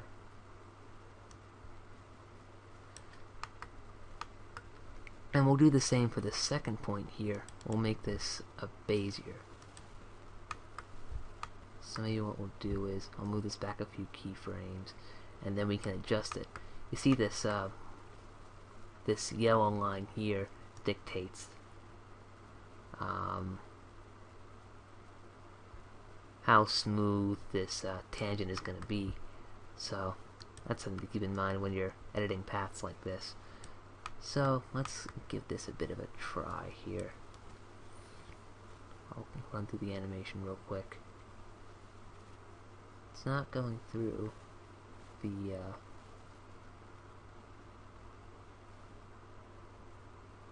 oh, it is a little bit. So maybe I'll move this down just a touch.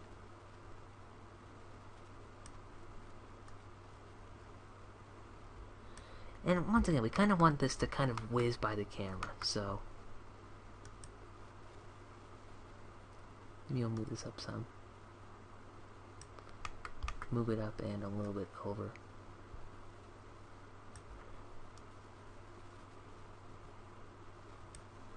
And you can even adjust the Bezier in this part too, in this viewport, so I'll do that real quick.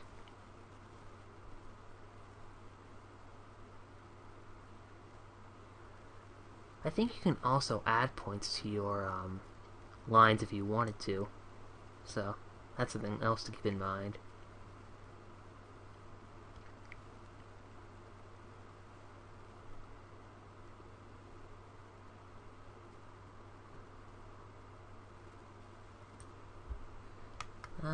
Maybe if we move this over just a touch.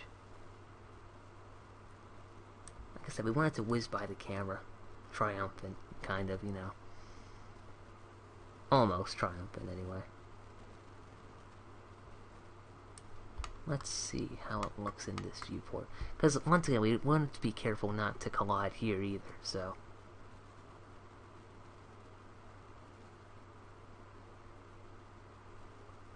That looks pretty good.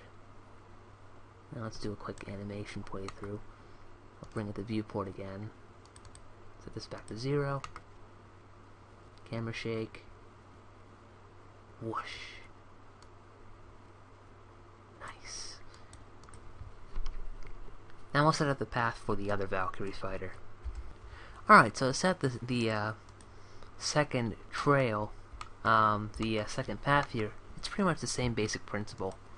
We're just going to create another line, and we'll try to follow the path of the Argonaut as closely as we can, which really isn't that bad. So, once again, try to get it as close to the start as you can. Then, from there, work your way through. Alright? You really only need a minimum of 3 points to create a decent looking path. So, don't go too overboard with it, you know.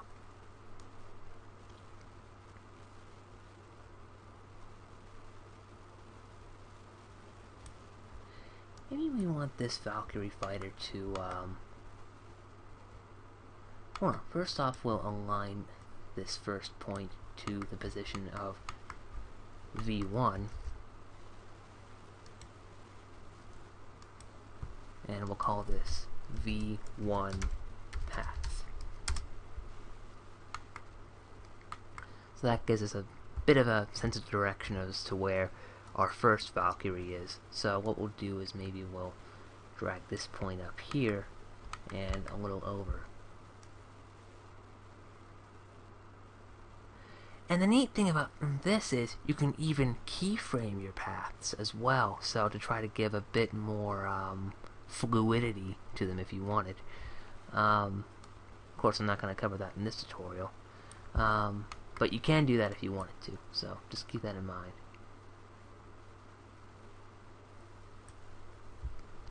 And again, same basic principle, just select your Valkyrie, the controller object of the Valkyrie, and just give it another path. So, and just give it a path constraint. So, position, path constraint, add path, V1 path, follow, bank. And once again, you want to try to get this as pretty accurate as you can.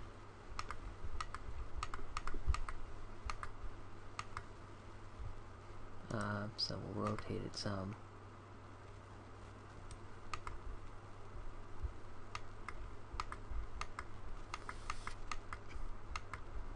Looks alright.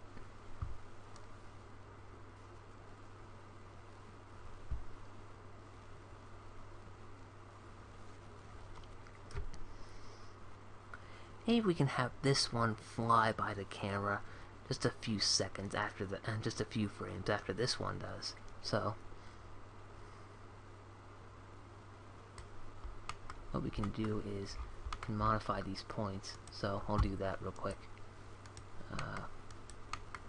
Select this one, and then we'll drag it down a little bit, just to make sure it doesn't collide with the Argonaut's warp engine. Abandon ship, abandon ship. So, we got that. We'll move it up some.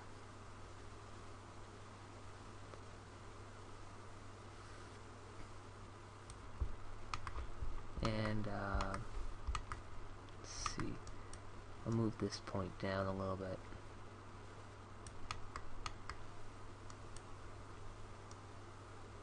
And then this one up again. Again, we don't want this to collide, right? Because that would be very catastrophic. So, looks good. Now, let's take a look. whoosh, and that's moving way too slow. So maybe we'll set this to 160. Whoosh, whoosh.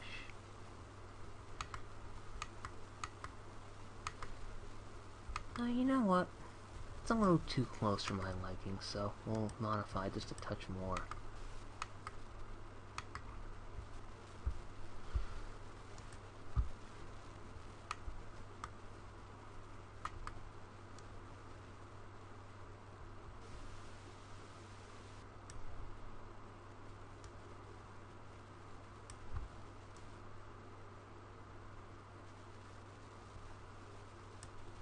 Are they colliding? No, they're not colliding.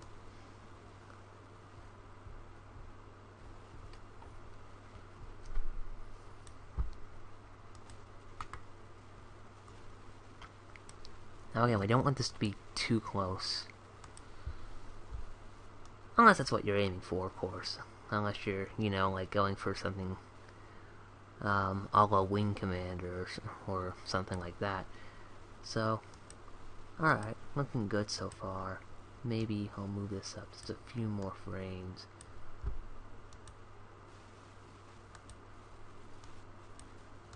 Not even that.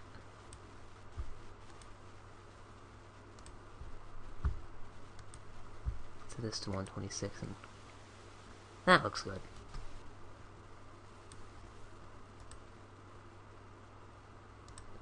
No wait, no it doesn't. Abandon ship! Abandon ship! So, I'll move this point down just a little bit further.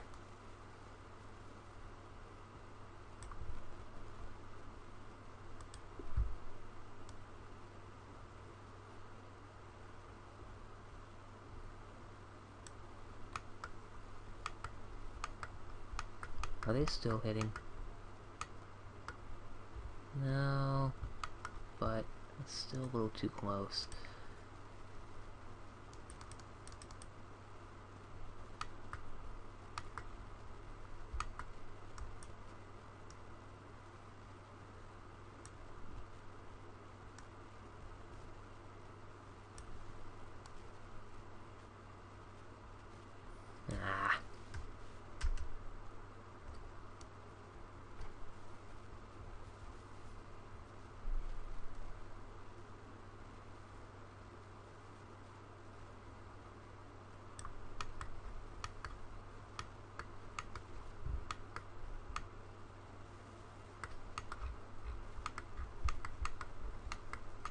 Alright, that's all I need to know.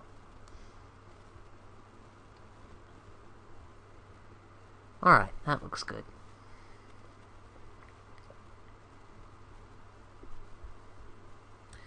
And maybe around here is where we can start to add in our pursuers.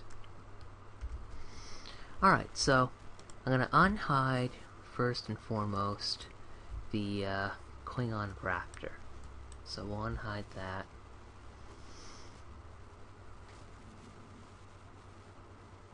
Wait a minute here. Alright, there it is. Now the idea is these ships are going to pursue the Argonaut. But they're not going to come in until after they've moved off screen. So, to try to get that feel, we're going to set them up in a position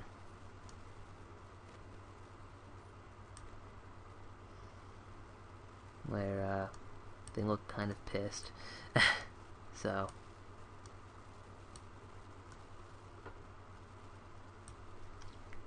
that looks like a good position. Move it off a little bit over this way.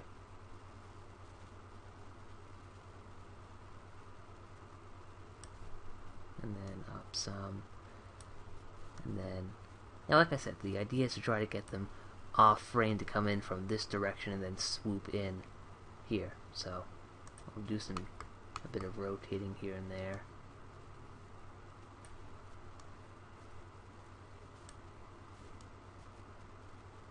That looks good.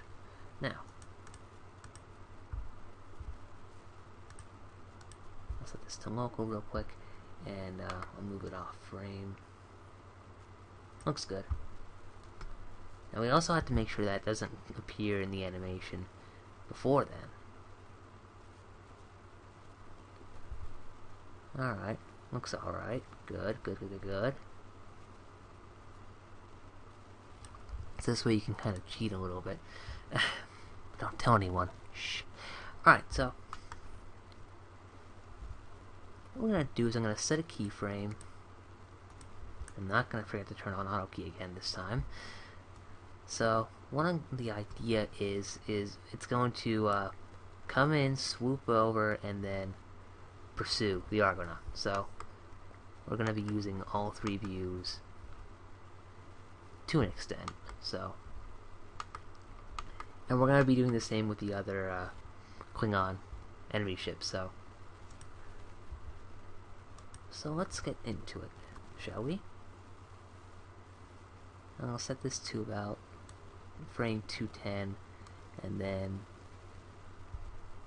we'll have it move in just about over here.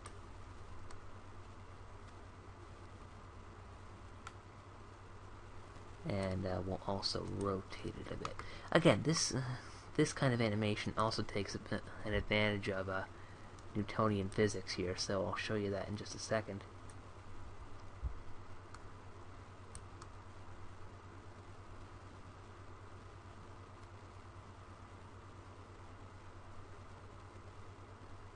Rotate it just a bit further up so that we can see the bottom of its hull. And then maybe move it down just a bit more too. Rotate it down.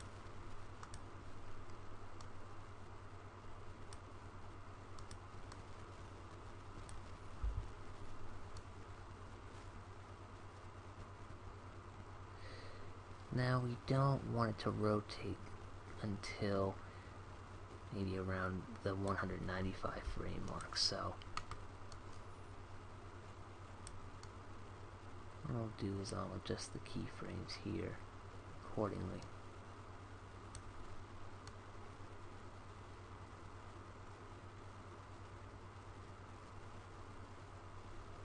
And then when we hit frame 240, it'll go off into pursuit. So maybe we'll move it just off frame. Good. Now we'll adjust these keyframes in the curve editor.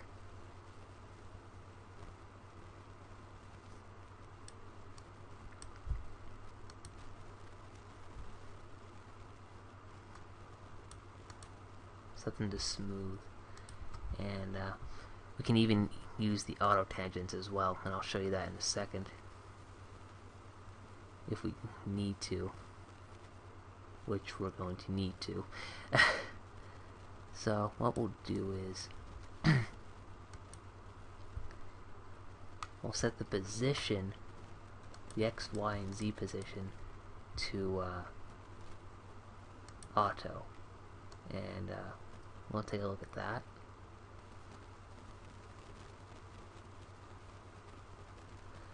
And it's not quite what I'm looking for here. So maybe what we'll do is set this to when you're out, smooth out.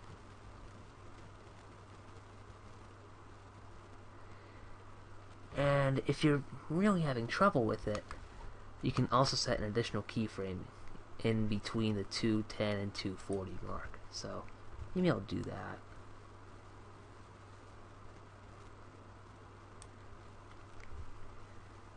So I'll move it down a little bit. Not too close to the camera, that's a little too close for comfort. I said too close. God! Sorry, a little cranky. There we go, looks better.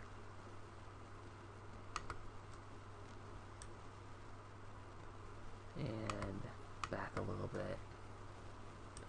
And then up a little bit. And then right a little, and then left a little bit.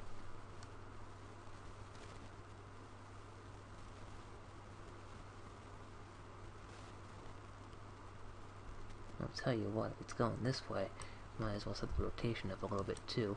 So, maybe 5 degrees.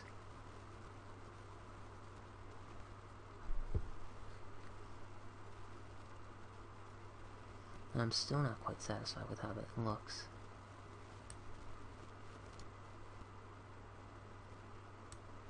So, I'll set all these to smooth keyframes, and we'll see how that looks.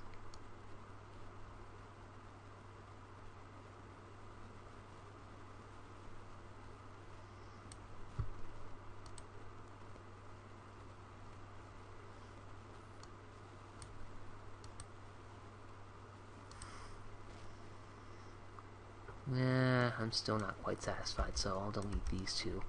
Again, animation is pretty much all about experimenting and trying to find the results that you want to get in with as little but you have to put as much work into it as you can. So let's see.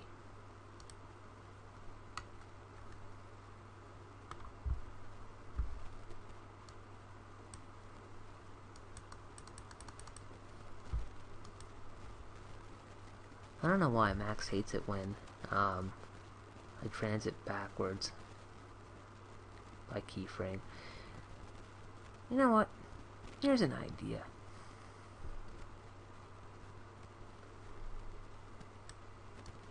I'll delete this middle keyframe and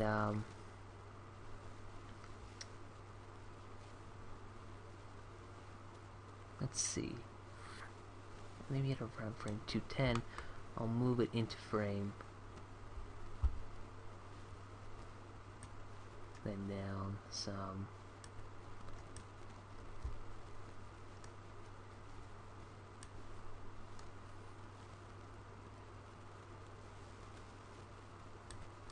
and then I'll smooth it out that way.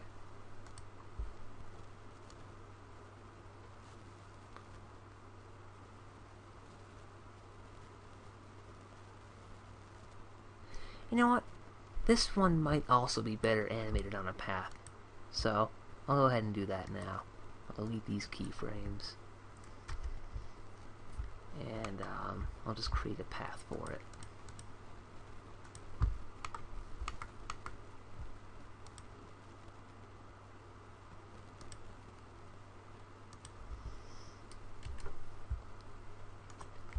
And we'll call this Raptor Path.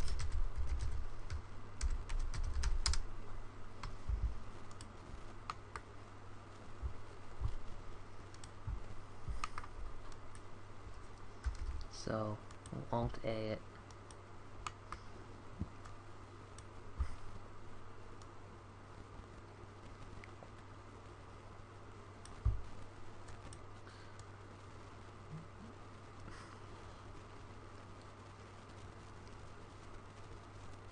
Did I align to the wrong ship? I did. Oops.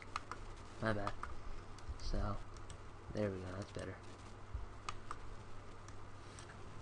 And then I'll move this one up.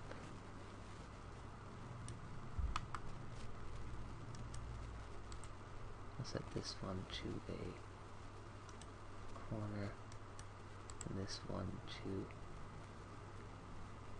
Bezier corner. Leaving just a corner. And then set it to Bezier that way. That way it's nice and smooth.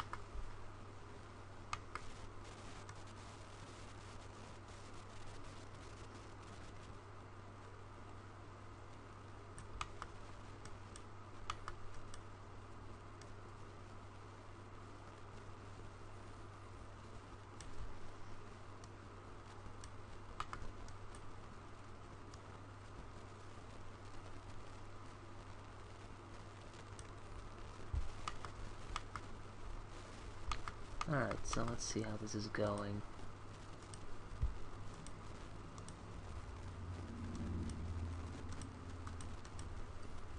Path constraint, add path. And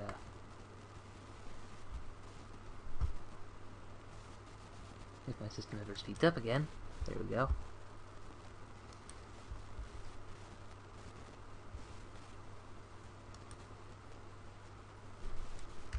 Here, I'll use the selection menu. Raptor paths. Ugh, that's a little up close and personal. A little too up close and personal. Get away from me. That's just the points.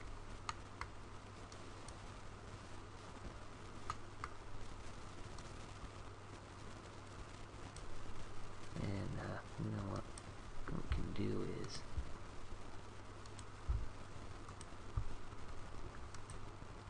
set this to 0, 0, 0, and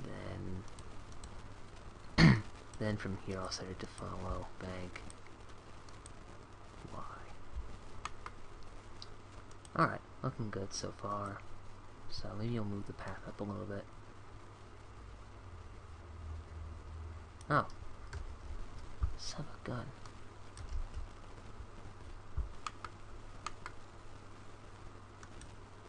There we go.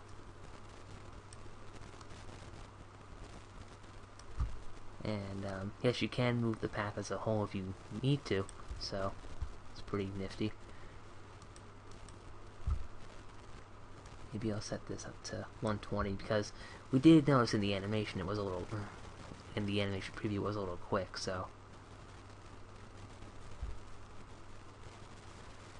Now, hang on. Now, correct me if I'm wrong here, but I don't think ships are supposed to turn that on a dime like that. So let's fix that, huh?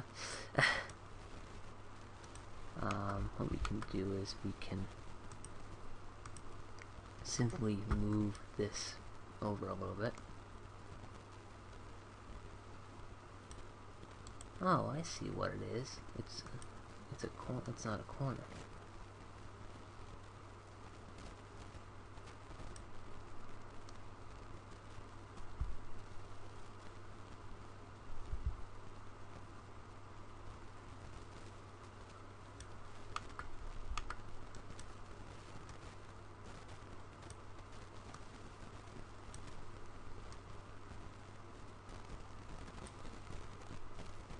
I can move back down a little bit.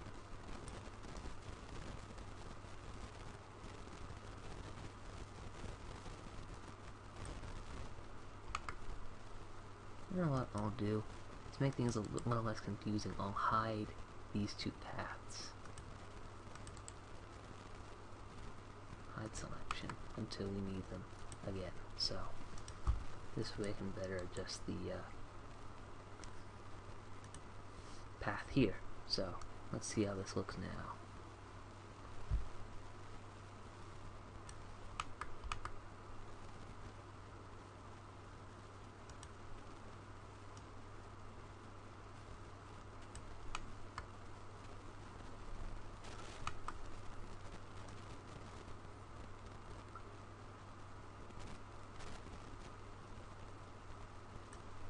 Okay, let's see how it looks.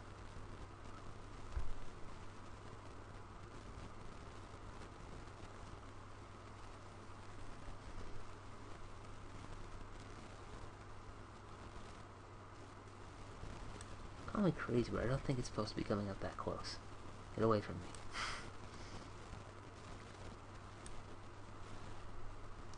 Alright, now I'll move up and a little over and a little over this way.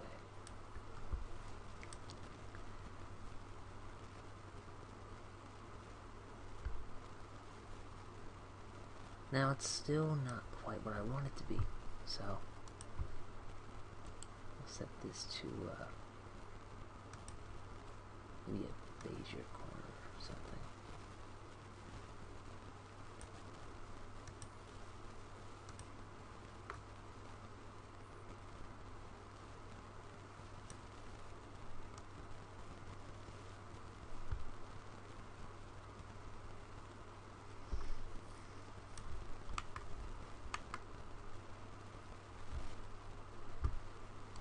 No, I'll just set this to a corner again, and all I can do is I can add a segment, so let's do that.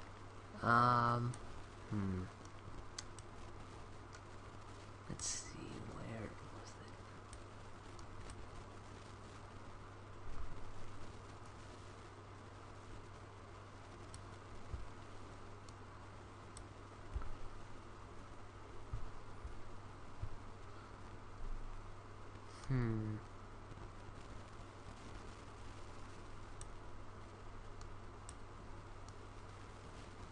Let's see, where was it? There was an option to do it. Was it in soft selection? No, it wasn't in soft selection. No.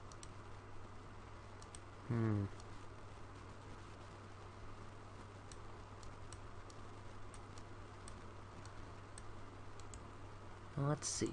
Maybe if I convert this to an editable spline.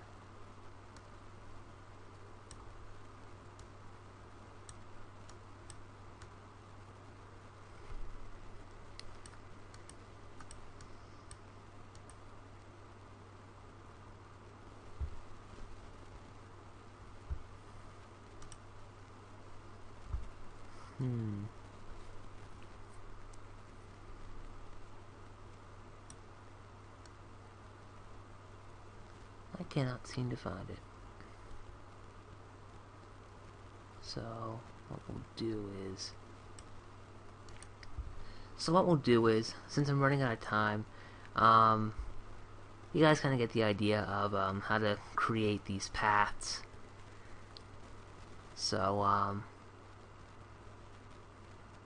maybe I'll just add in the other Klingon raptor and just give it a quick keyframe animation. But you guys do have a bit of an understanding of how I create my own space battles. So I'll add in the other ship real quick. So unhide by name, D5 combat.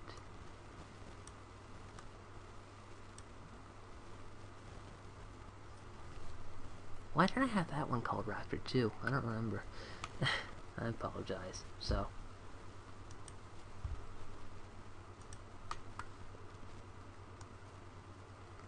maybe I'll give this about a pretty good rotation here and move it a little bit back. I'm gonna give this one a pretty simple animation, nothing too fancy. Just make sure that it's out of frame. Move it down, forward that way, and then rotate it this way some.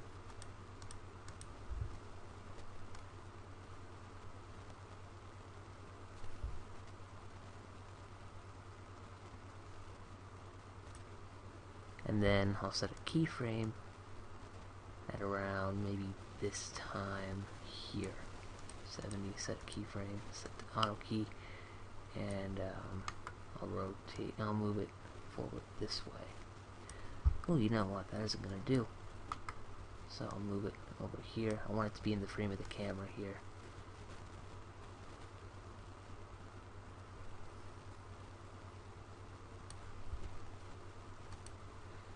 So I'll move it back a little bit further until it's still out of frame, completely gone.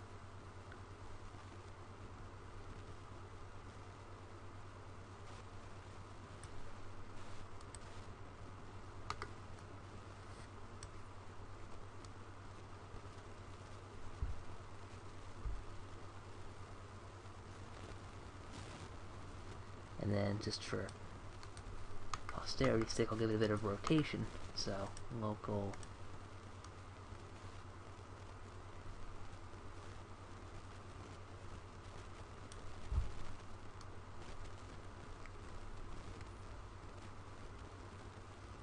looks good. Alright, so one more piece of business before I go into the final settings of the tutorial here.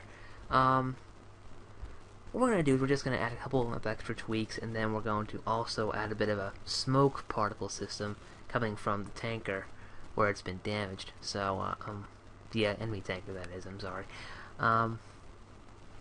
So, let's do a quick preview.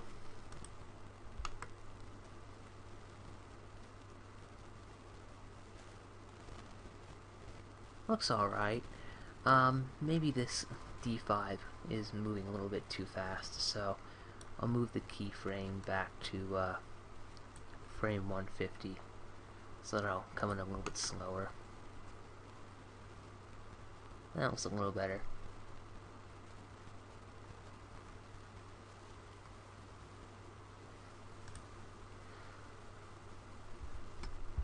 So I'll do a quick save here, so we don't lose any data. It's kind of important. Save every like 5 seconds, and if you can, it might even be wise to save different versions of a scene. So like maybe we can save this as version 1, version 2, version 3, and so on and so forth. It's not only a good habit to get into, but it's also very useful, especially if you make a mistake and you're not satisfied with the way things are going in your battle. So alright, so one more piece of business we're going to take care of. We're going to add another point to this cruiser for post-production, and we'll do that very, very quickly. So we'll just call this point. Once again, I'm sorry about my middle mouse button. It's very, very clicky. So let's move this to back view and line it up. Wow, that turned out pretty well. So I'll bind that, and I'll call this D5 tanker tractor. Now we're going to create our particle system. That shouldn't be too difficult. So what we're going to do is we're going to create a particle system super spray. I'll just drag it out here just a little bit.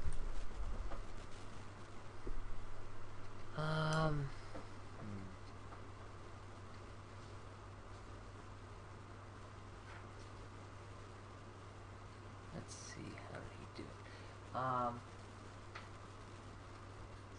And to create smoke, you generally would be better off with using a program such as Sidney Satti's Krakatoa, or Fume Effects, or Thinking Particles by Sabos. But for this tutorial, we're going to be doing we're going to be chipping in a bit of advice from one of my YouTube friends. His name is Troy Dunhiggins. You might know him as an animator on Sci-Fi Meshes. So he did a tutorial for SFM a while back on how to do some very good looking smoke trails. So that's what we're going to do now. So I'm going to call this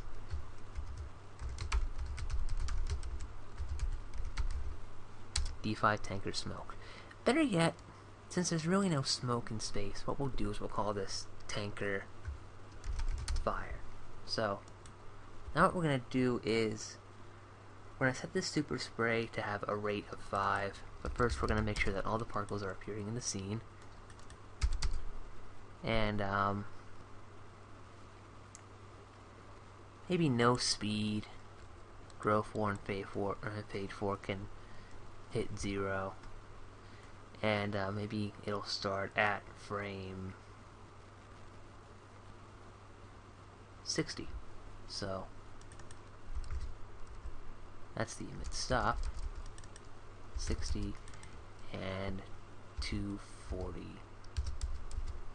and display until 241.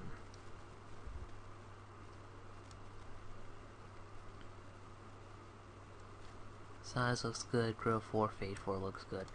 We'll set the particle type to facing, and that way they'll always be facing the camera. So just keep in mind there. And last, what we'll do is we'll align it to the target. So Argo.target, XYZ, looks alright. We'll even align the orientation, and then we'll bind it. Looks good. Alright.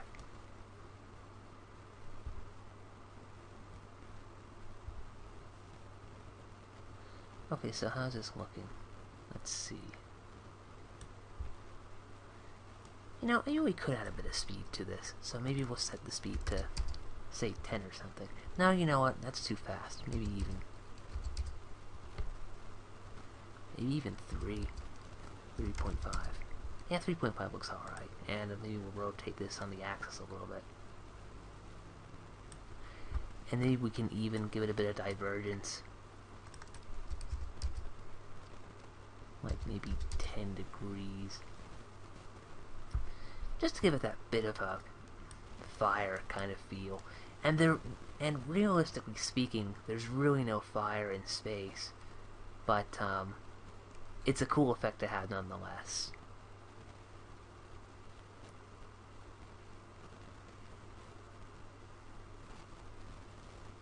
Just to spruce things up a little bit. And as we can see, it's only spreading on the X and Y axes, so we'll set it to emit in like a cone kind of fashion. Maybe to frame 90. Maybe we'll even decrease the speed to 2.5.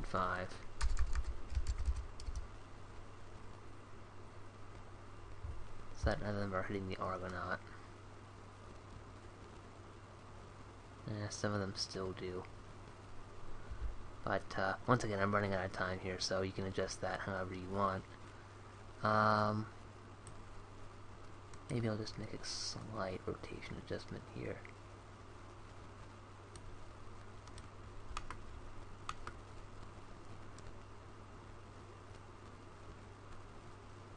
Just to keep you guys happy. There we go.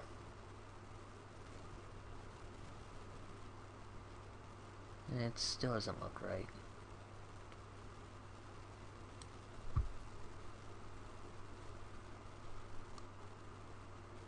But yeah, you know, like I said, I'm running out of time here, so let's get to building this particle system up. So,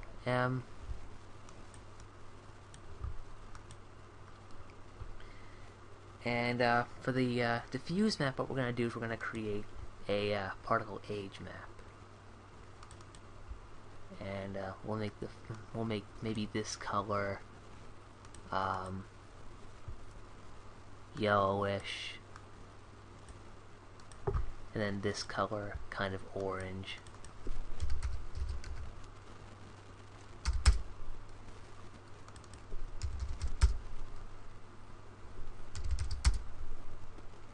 And then this last one to 0. Then we're going to call this, then we're going to put this into a face map. And that's what we're going to do is we're going to create a mask map in the opacity slot. So, and for the mask, we're going to add a radial gradient. So just click the none swatch, choose gradient, we'll call it, and we'll switch it to a radial gradient. And as you can see here, it's a face map, and hold on a second.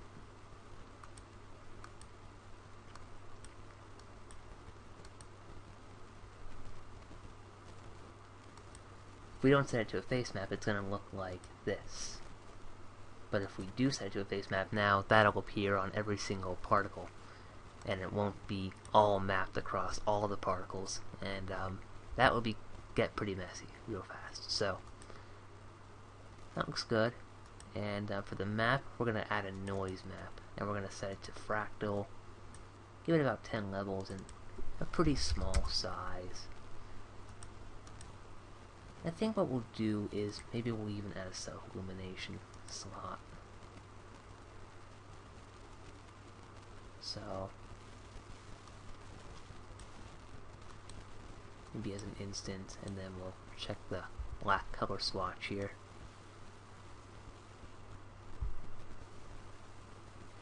And we'll apply it to the smoke trail here. So let's have a look.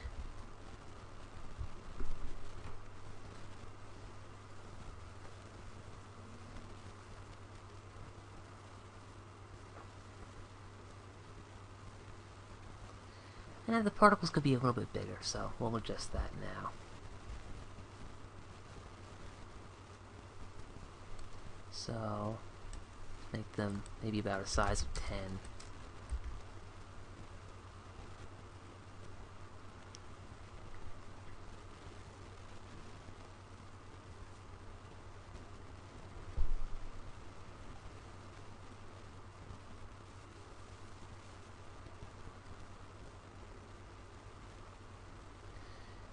doesn't quite look natural.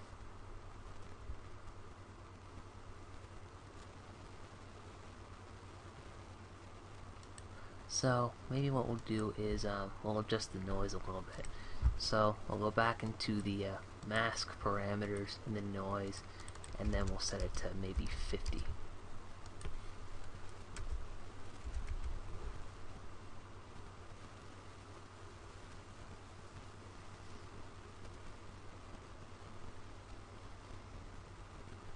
I think maybe even switching it from fractal to turbulence might even help a little bit too, so we'll do that in just a second. And you know what, fractal's fine, I think. But the noise still looks too small, so I'll set it to an even bigger size. Let's try 125, and we'll adjust the low and high levels even, so that might make it even better. 0.25, 0.75.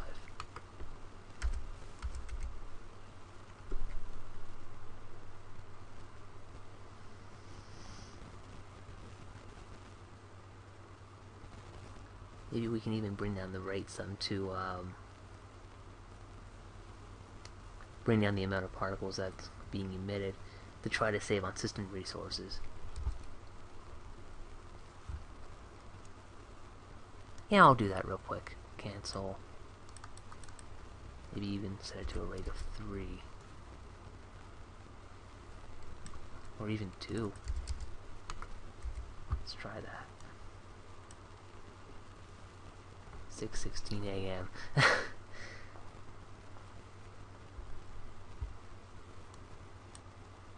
That looks alright. Yeah, that looks okay. Not too bad. We could still bring the noise size maybe a bit higher though. And again, this is all about experimenting and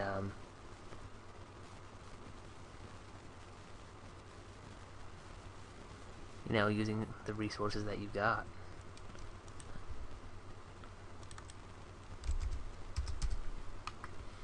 So let's try an even bigger value.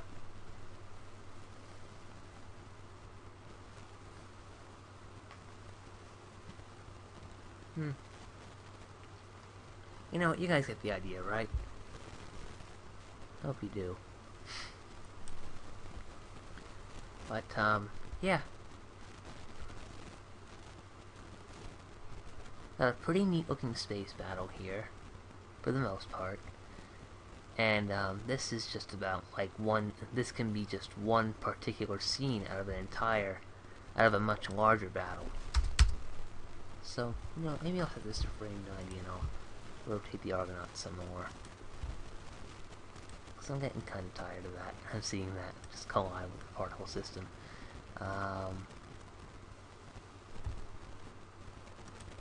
Maybe I'll even move it up a little bit.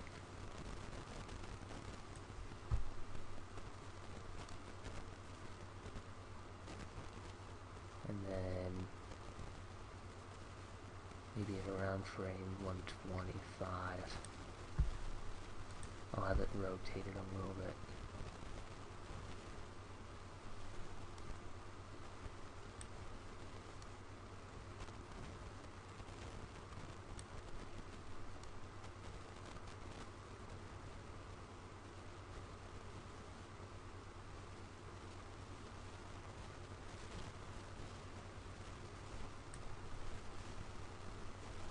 And then maybe I can even delete this keyframe, the rotation keyframe here.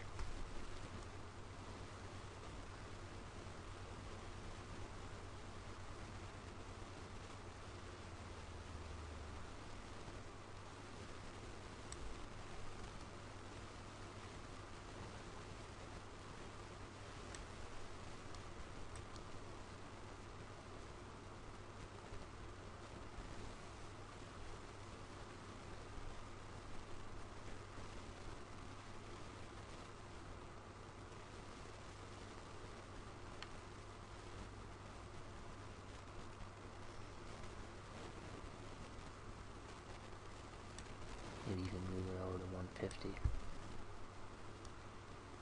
And then bring it down a little bit further. So that doesn't hit the Valkyrie.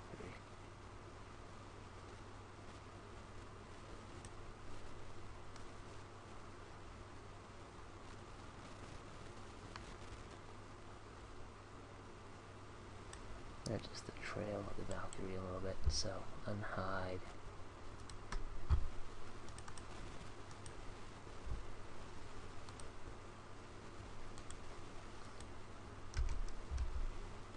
Oops.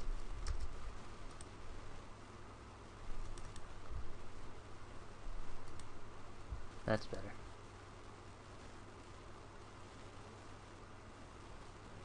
Alright, so that looks pretty good. Alright, so I'm going to hide this real quick. Hide selection. And then I'll hide this real quick. Hide selection. So, what we've got going on here is we've got a pretty good looking space battle. And we've done it in just about a couple of hours, 2.5 hours even. Looks pretty good. And let's view this in smooth and highlights mode for the hell of it. So I'll turn these back to wireframe to save up on system resources. My computer's probably sick of running Max at this point. But yeah.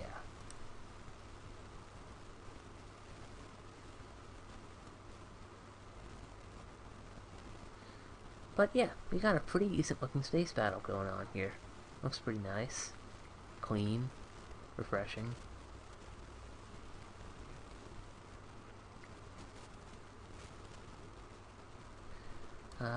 We could adjust the Argonaut's rotation a little bit better. Maybe so that it doesn't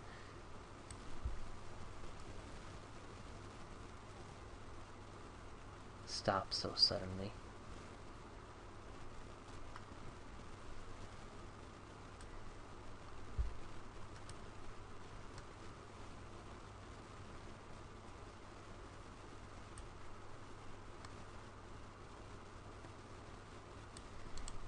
Yeah.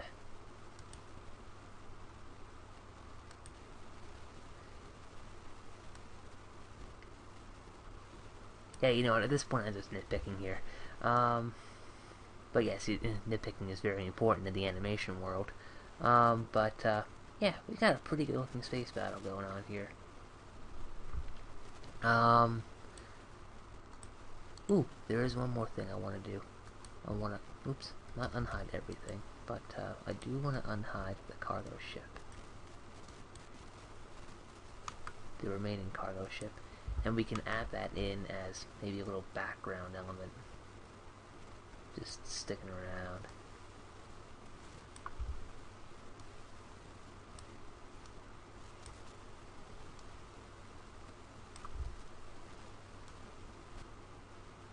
You know, it's not doing anything wrong, right?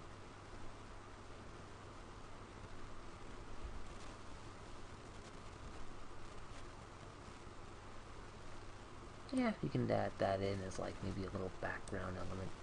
Looks pretty cool.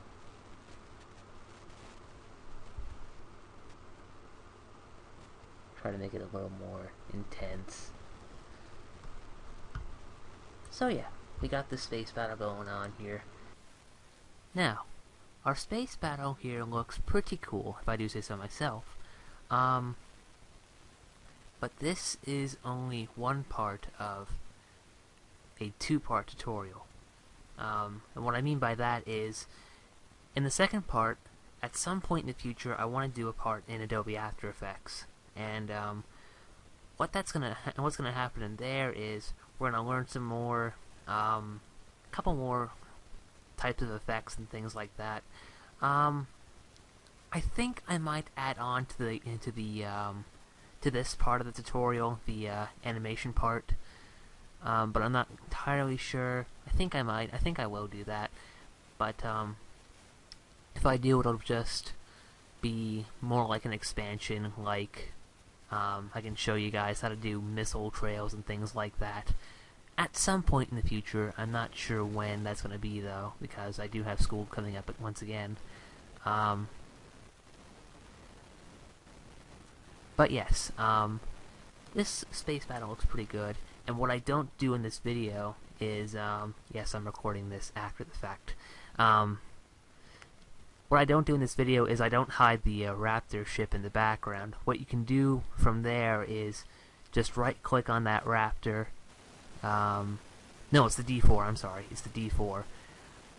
What you can do is you can right-click with the D4 selected and then just set the visibility of it to 0 for one keyframe, and then as soon as it comes back into frame, after that, after the attack on the tanker, D4 tanker, you can unhide the object, set its visibility back to 1. So yeah, that's pretty much it. I really hope that you guys enjoyed this tutorial. I know it wasn't the best space battle tutorial out there, because I am not a professional. To put it bluntly, I'm not the most professional out there. I'm sure that there are others that are far better than I am at creating space battles, but this is just what I use. And if you guys have any constructive feedback, criticisms, let me know. And I'll definitely try to improve to give you guys even better tutorials, better space battles, better things, and so on and so forth. So, alright, that's it from me. I'm Chris Krasnowski from Burning Earth Visual Effects, and I'll see you guys next time. Take care. Bye-bye.